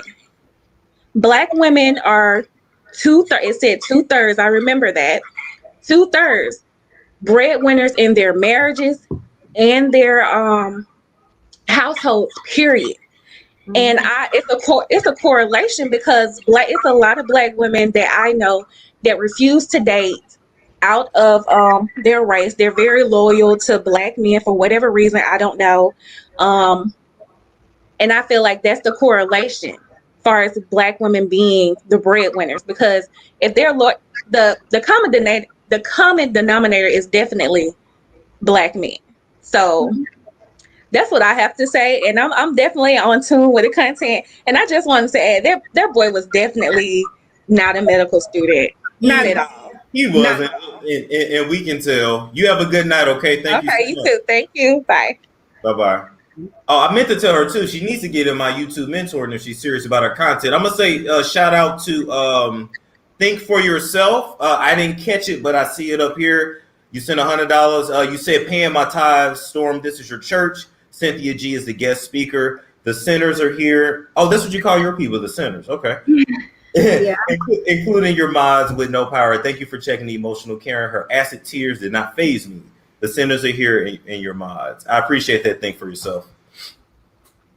Yeah, I think that with the last chick who came up here, she's what Black women should be doing. Dating whoever is going to be the best option for her.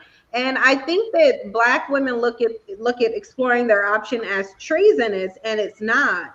You will better Black men by opening up your options. You just will. Like not having any competition is very detrimental for men. It just really is. It is, period, too. Somebody asked Cynthia G a while back, how did you feel about that situation with Cardi B saying, let the Black women in the club? You might have spoke on that, though. If Cardi B is so dedicated, it's like what Nyla said in her video. Why are you performing at a club that you know doesn't allow Black women in there? If you know that they're anti-Black women, why are you even performing there, number one, and bringing them a whole bunch of business? And number two, why Black women do you want to be somewhere that you're not wanted? That was my whole thing too. Why even go there, man? Forget it. They don't want to let you in. Forget it. Somebody else also says, Cynthia G, what do you mean by Black women are going through something spiritually? Oh, when I say Black men? Black men. Yeah, I think that Black men are spiritually corrupt. I think that they are very much spiritually corrupt. I think that as a group, they're not spiritually in tune. And if they were spiritually in tune, they would be changing something, because they would begin to see spiritually what's going to be the consequence of them behaving the way that they behave.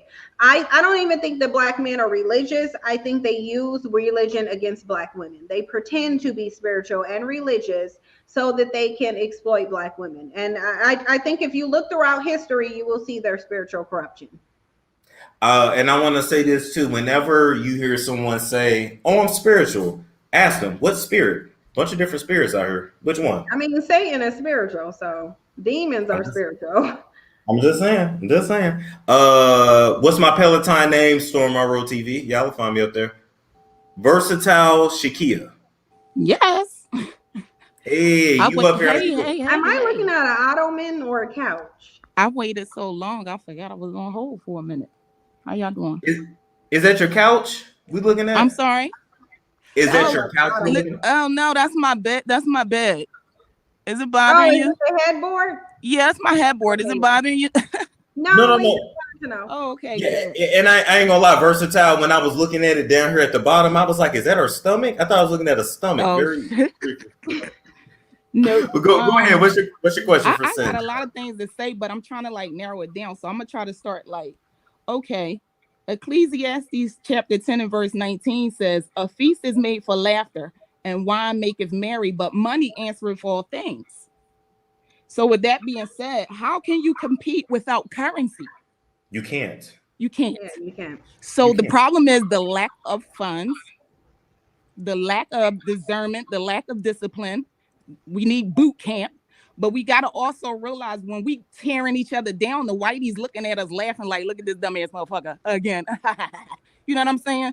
Like, what are we doing to actually come up with a solution versus just beating each other down, because that really don't work. So what do you think does work? I think that uplifting prayer, first of all, you got to put God first, because that's what happened to Black people. What has prayer ever done for the Black community? Who? What has prayer done for the Black community? Well, the lack of prayer haven't done anything for the Black community. No, Black people are the most prayingest people on the planet. Who are they praying to, though? Scream and they holler and they get the Holy Ghost and they pray all the time. They pray away everything. What is it? But what are they saying, though? The words are important. You said prayer. What is prayer doing for Black people? Prayer works. I'm a witness. We've been praying since we've been on the plantation. But what are we saying in the prayer? That's the problem. You're praying. No, it's but not. We got to realize when we talk about the Black man as a Black woman, we're talking about ourselves too, and vice versa. Because I cannot stand that Kevin Samuels. We're talking about grown men who are making choices. And you pray, you can't pray Black men's mentality into changing. That's not, like, I'm still waiting for you to tell me what prayer has changed. If you got the right prayer, why don't you sell the right prayer to the Black community then? So they'll know what to say in their prayers. Why don't I tell them what to say? Yeah, why don't write the prayer and give it to Black people? The prayer that's going to change the Black community. Okay, I'll write it up. So when should I have it written up by? Just write it whenever you want to and give it to whoever in the Black community and tell them to say this. Yeah, but you're the one that's sitting on the platform. You own it too. Well, I mean, on a regular basis. Okay, I'll be on. So I know that my life changed dramatically. Where I come from North Philadelphia. Okay. But where I'm going is totally different. I'm 43 years old. What? I'm sorry, go on. I just don't know why you ain't starting a platform and telling Black people. I am, because you should know that you have to have certain things when you start a platform, right? Don't your religion say you need to go out and spread the gospel? So why aren't you going and spreading the correct prayer that Black people need to pray? Okay, I can write that up. I'm really good. When you want me to have it, Bob?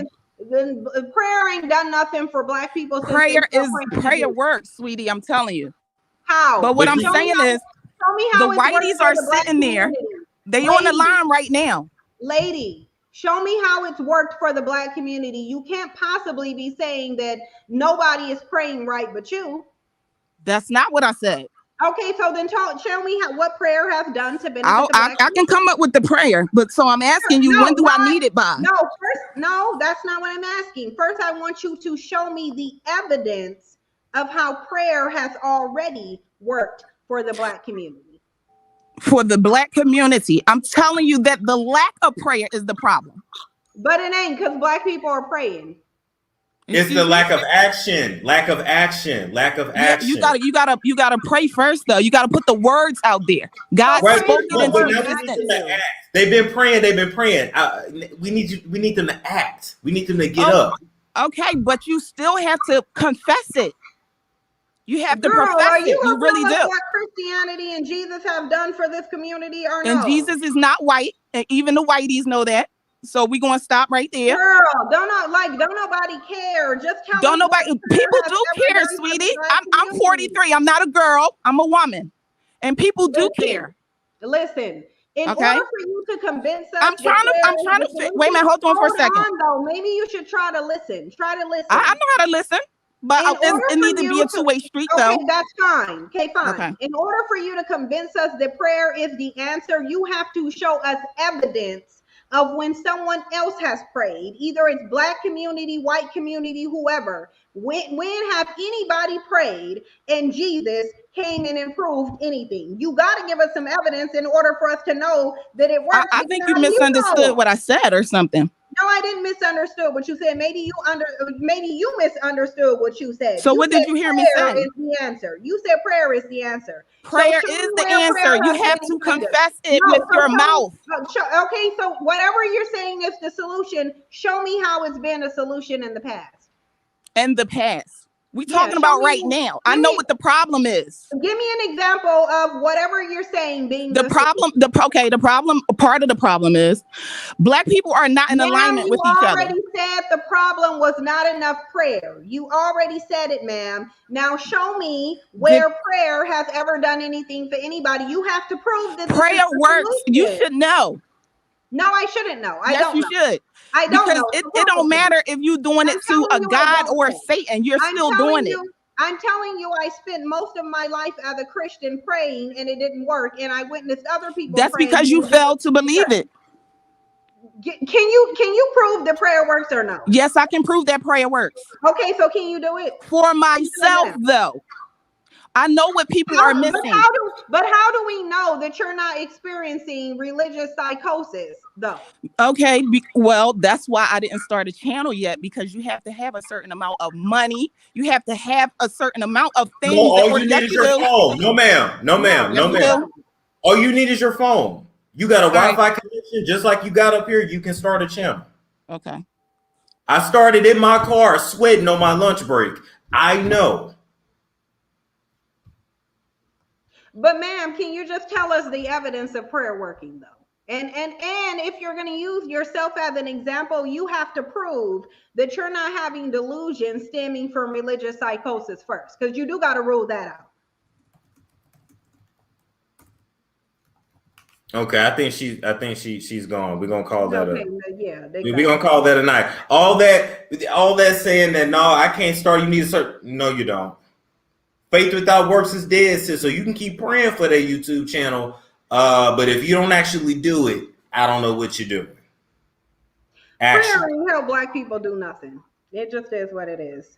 They said, what's the prayer password? Please give it to them. Serious, like for real. Jaleesa, you're up. Jaleesa, you're up. Hey, can you hear me? Yes. Thank you. Hey, Cindy. Hey. I'm so excited. Oh my gosh. You like my comment the other day on your page, and I know like sometimes you read the comments, but like you don't react to a lot of them, and you reacted to mine. I was so happy, girl. Yeah, I react to the ones that make sense for the most part. Yeah, I was talking about how you're almost at 100,000 followers. It was probably like 2 days ago, and it was around my birthday, so I felt special. So happy belated birthday. Yes. Thank you. And you got your braids that you were talking about, but I'm going to get on subject now. What I wanted to say was to the black women who are saying that they already have sons and they're trying to like figure out what they do from this point now that they have black sons, don't coddle them. Just don't coddle them. Like, don't coddle them and do as best as you can to treat other black women as nicely as possible, especially if you have young sons. Like, have them open the door when you go places, have them open the door for them, say something nice to the woman, kind of go from there, because it's not. Sometimes my problem is this, and I don't want to stumble over this because this is something that really bothers me. I hate when people blame the parent who stayed. Stop blaming the parent who stayed. That really pisses me off. Seriously, like we all had our fathers, our issues with our fathers, and those of us who did not, sometimes they still understand us. Like, okay, I think it was Nyla who said that she didn't have an issue with her father, but she still understood it. A lot of people don't. And my thing is, you have to step outside of yourself and look to see the people around you who did have those problems.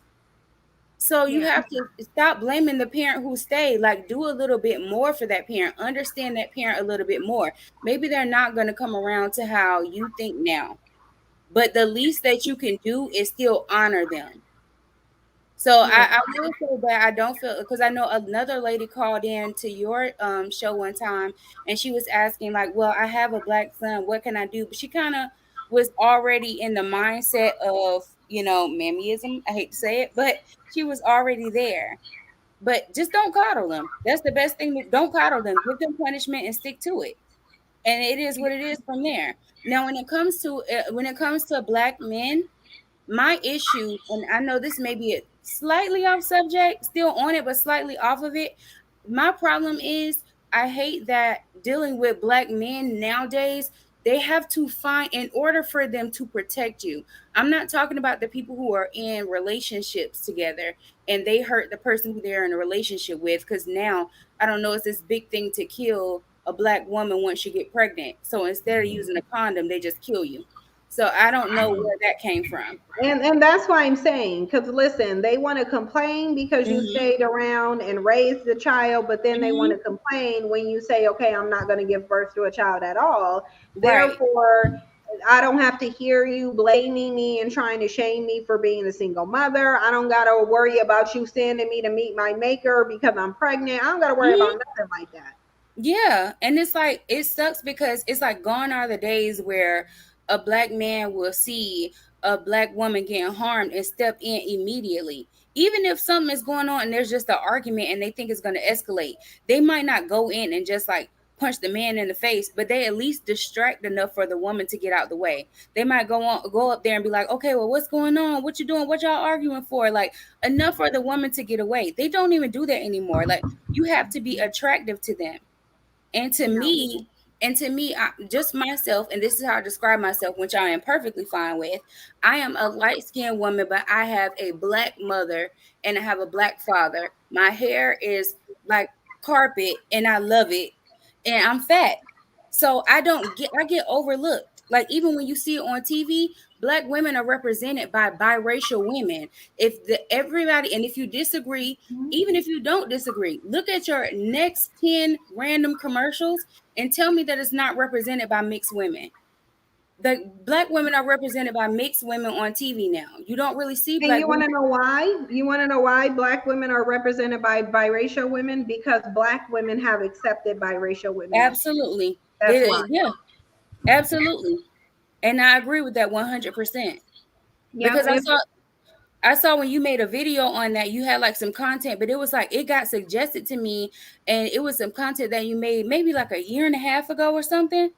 And I wasn't subscribed to your channel, girl. I'm a member now and everything, but I was subscribed to your. I wasn't subscribed there yet, and then it keeps coming around because I go to so many of your videos and I look at the unwatched ones.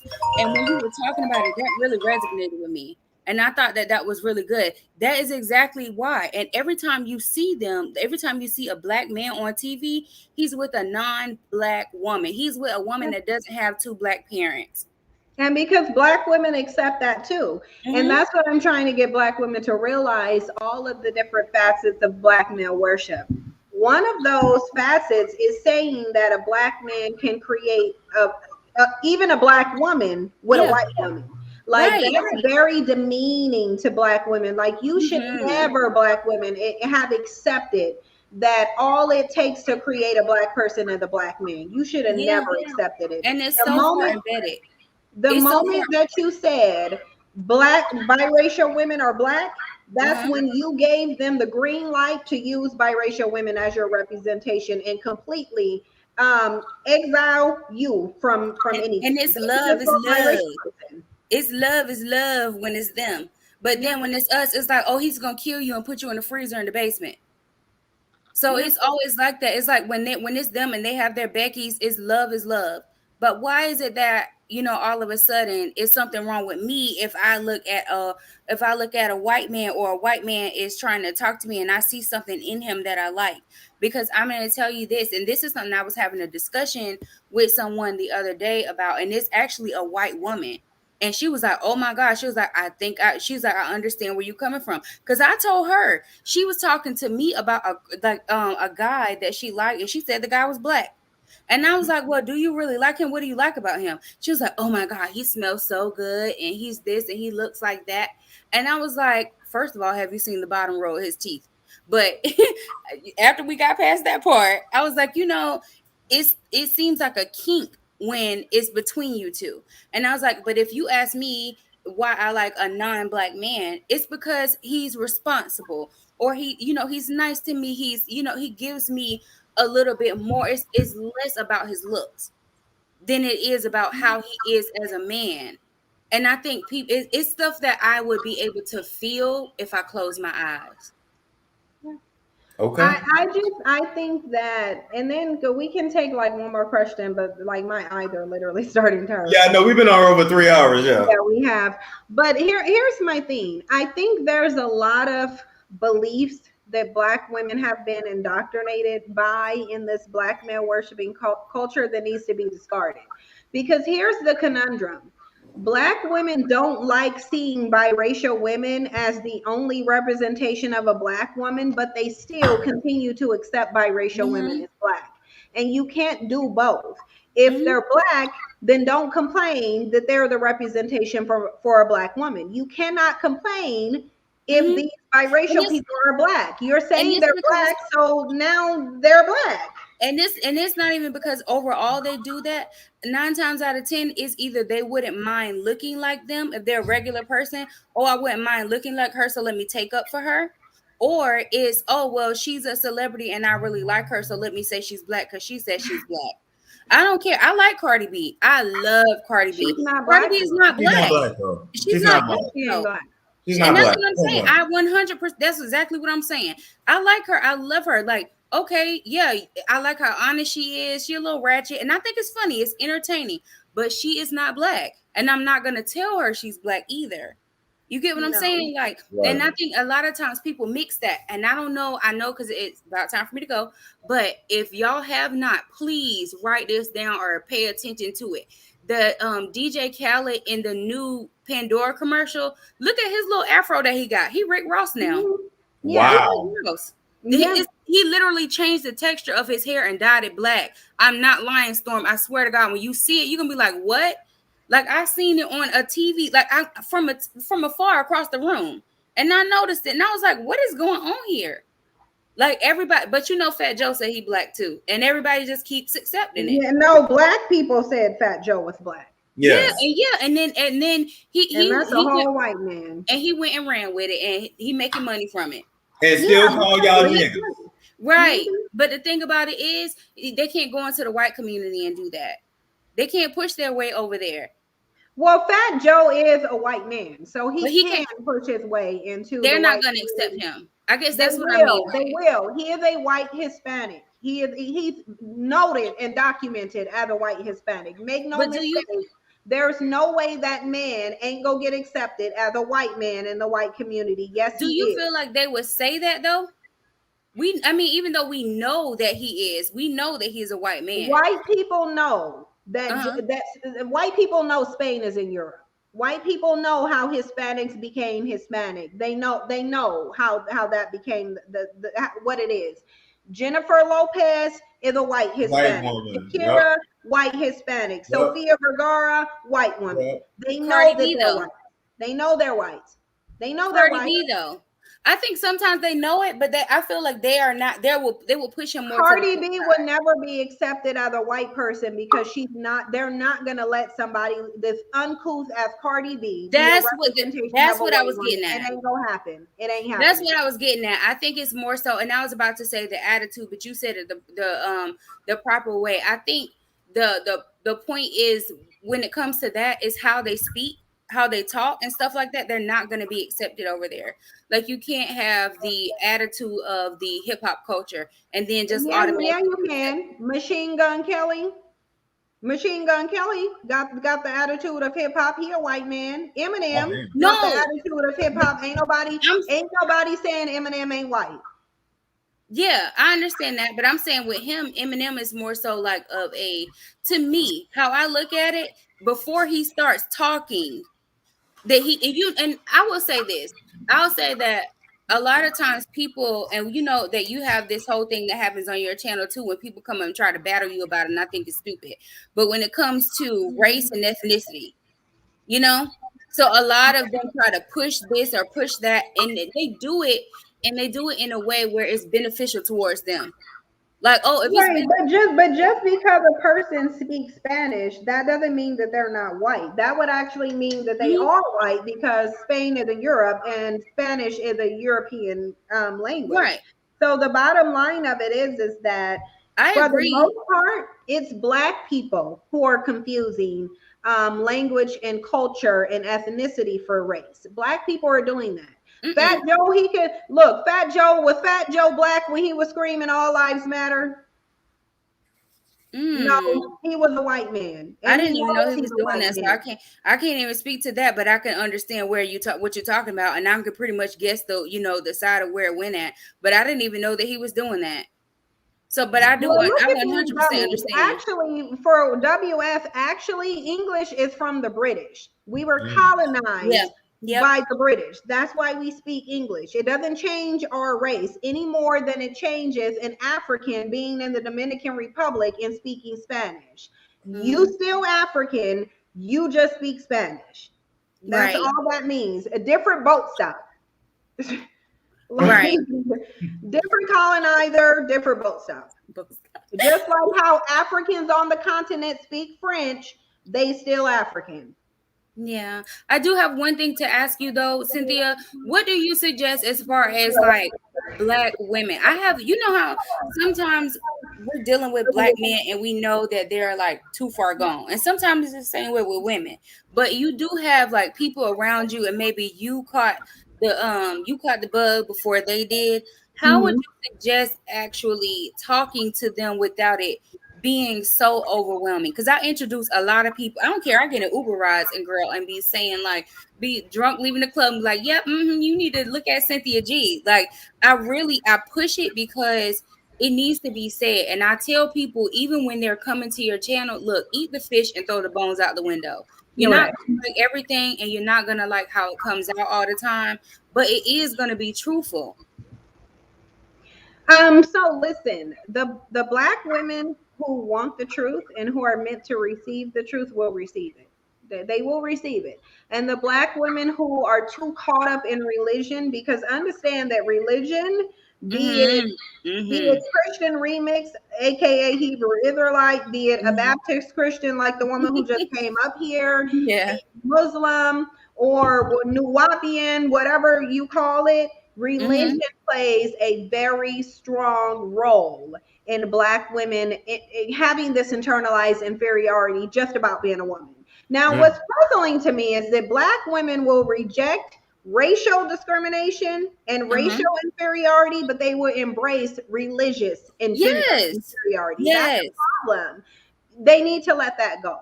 God is not looking at anything that you're doing with Black men and looking at it favorably. No, God wants you to stop worshiping Black men. If they don't deserve the worship, they're infidels. And you know, the Bible. Stop worshiping. They ain't doing their job as men. No. You know what really stamped that for me? When you talked about, I can't even remember his name. And to be honest, his name isn't even important to me. But it was what he said when he, the guy that passed away and Black Lives Matter was going after, was helping the situation with him. And he said, dark women bring dark days or something like that. Dark nights. Dark bitches bring dark days. It's like, it's like, then you cannot. And now, like you bug food. So and then you know what's so crazy? I'm up here like posting stuff on my Facebook page, like, oh my God, why they did this to this Black man. And then I go and see that.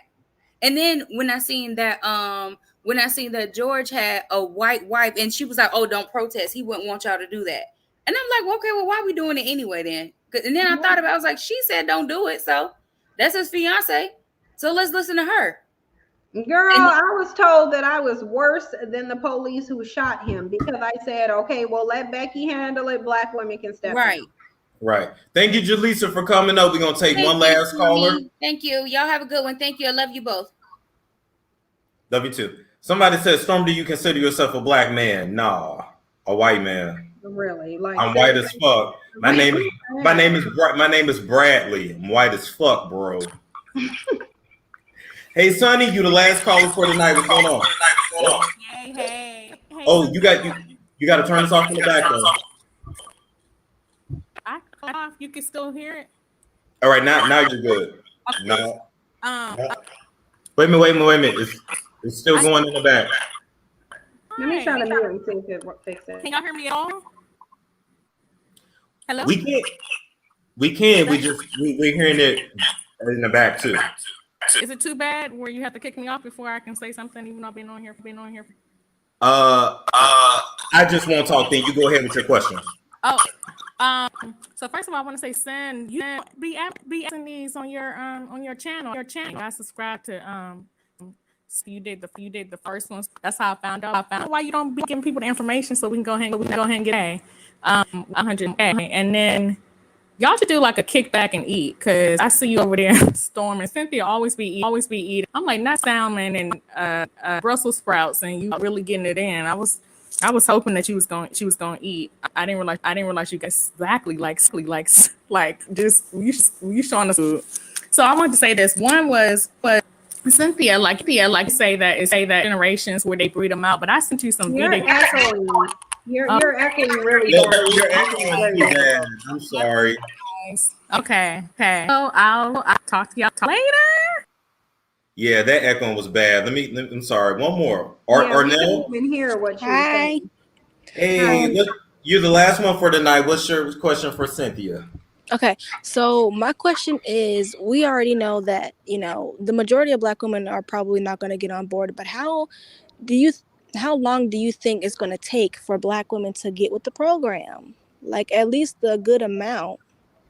I don't know, but if I had to guess, I would think it would take a couple generations, because this has never happened before. This has never happened where no one has come and said, well, look, Black women, the men are the problem. Look at what they're not doing. Look at how they're treating you. Look at how they don't value you. Look at how they value other women. What's been pumped to Black women is tolerate whatever Black men do. Just get a Black man. Any Black man go through long suffering. So Black women are going to be very resistant to this, because they think that this is God's way. They think that God is going to punish them if they do anything other than this. It just is what it is. So the Black women who really want the change and know deep within their spirit that this is not right, they're going to change. And the Black women who don't, who are dedicated to worshiping these men and getting nothing in return, they're going to keep doing it. They're just going to. That's right. And I'm going to make like 40 seconds. I'm not going to be long. I promise. I just got from work. But the craziest thing to me is a lot of these dudes will lie and say they want feminine women. But let's be real. If we're going to be feminine, you're the loser of society. So if we're going to be feminine, we're not going to be with you, because it literally goes against the laws of nature to be with the male that lost. You're at the bottom. We don't have to stay attached to you. Black men are not operating from a place of masculinity or manhood. So as a collective, they have no right to request femininity. They're saying that all of these non-Black women are feminine, but they're getting the same outcomes. They're getting the same Black men. So femininity doesn't matter to them, because even when they have what they believe is the most feminine women, they do the same thing. So yeah. Well, thank you guys. I appreciate y'all's time, and thank you for letting me on your channel, Storm. Absolutely. You have a good night, okay? You too. With Cynthia G, I have kept you for 3.5 hours. I want to thank. Really? Oh yeah, it is 3.5. I want to thank you for coming on. Next time I should come to yours. Yeah, you can definitely. Absolutely. Because I think it's very comfortable having conversations with you. It's very comfortable. It's just like I enjoy it, to be honest. I do too. I enjoy this. This is like it's kind of like when you find like the perfect glove. It's a good fit, because when you go in on them, I'll be like, yeah, do that shit. I love it. So this dude is in here saying Cynthia's stereotyping every black man. I can't handle her. I'm not stereotyping every black man. I'm talking about the majority dynamic amongst the men in the community. And unless you can prove that it's not the majority, then sit down, close your bussy hole, and stop crying. It's just that simple. No one's like, we've already both said multiple times throughout this that we are not talking about all black men. However, what you need to be mad at is that the black men who claim that they're good like you, they're not doing a good job of showing that they exist. You're not doing a good job of that. So you need to start showing the difference. Don't ask me to do it. The best person to draw a line of separation between the good black men and the bad ones is black men. And y'all need to do that. It's really just that simple. You need to do that. You control your own image, and you're putting out the image that you want out there. Pump and dump, don't value marriage, turn everybody into single mothers. Y'all are doing that. I'm not. I'm just commenting on it. So don't get mad at me. Thank you. Just that simple. Any final words for him, Cynthia? Black women, just know that it's okay with God for you to love yourself and get some standards. And ain't no way God would, there's no way, I don't believe, and you shouldn't believe either, that God would give you the power to literally be the womb that created humanity, men included, and then tell you that you're inferior to the men that you create. That's not how God wanted to be. It's okay to love yourself. It's okay to have standards. It's okay for you to say that this is how you need to treat me. And if you don't treat me this way, I'm going to go to another man, regardless to his race, who will. It's okay for you to do that. But you have to believe it's okay. Yes, you have to believe it first. And you can't worry about what other people say. Live your best life. And if you find a good black man, then great. You won. But you got a lot out here that are not having success in their race. And that's just what it is. Yeah. You're not hurting black men by giving them some competition. You're making them better. If you want them to be better, make them compete. It's just that simple.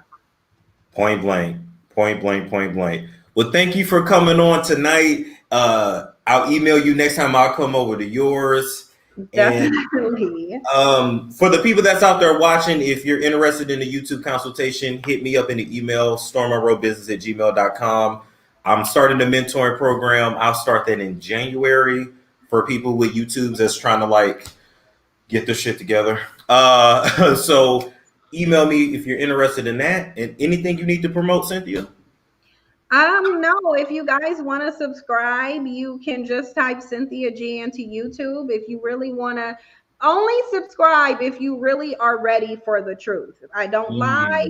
I back it up with data and historical references. So only if you're ready for the truth, then come on over. But just don't come over if you're not ready for the truth, because the truth does really hurt. It hurt me too when I had to face it.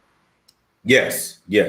The truth does hurt, point blank. Somebody said, how we know we don't have another pandering black man with Storm? Because I tell you my own business and I'm honest about what I'm going through. That's how you know. If I was pandering, I would even tell you what I'm going through personally.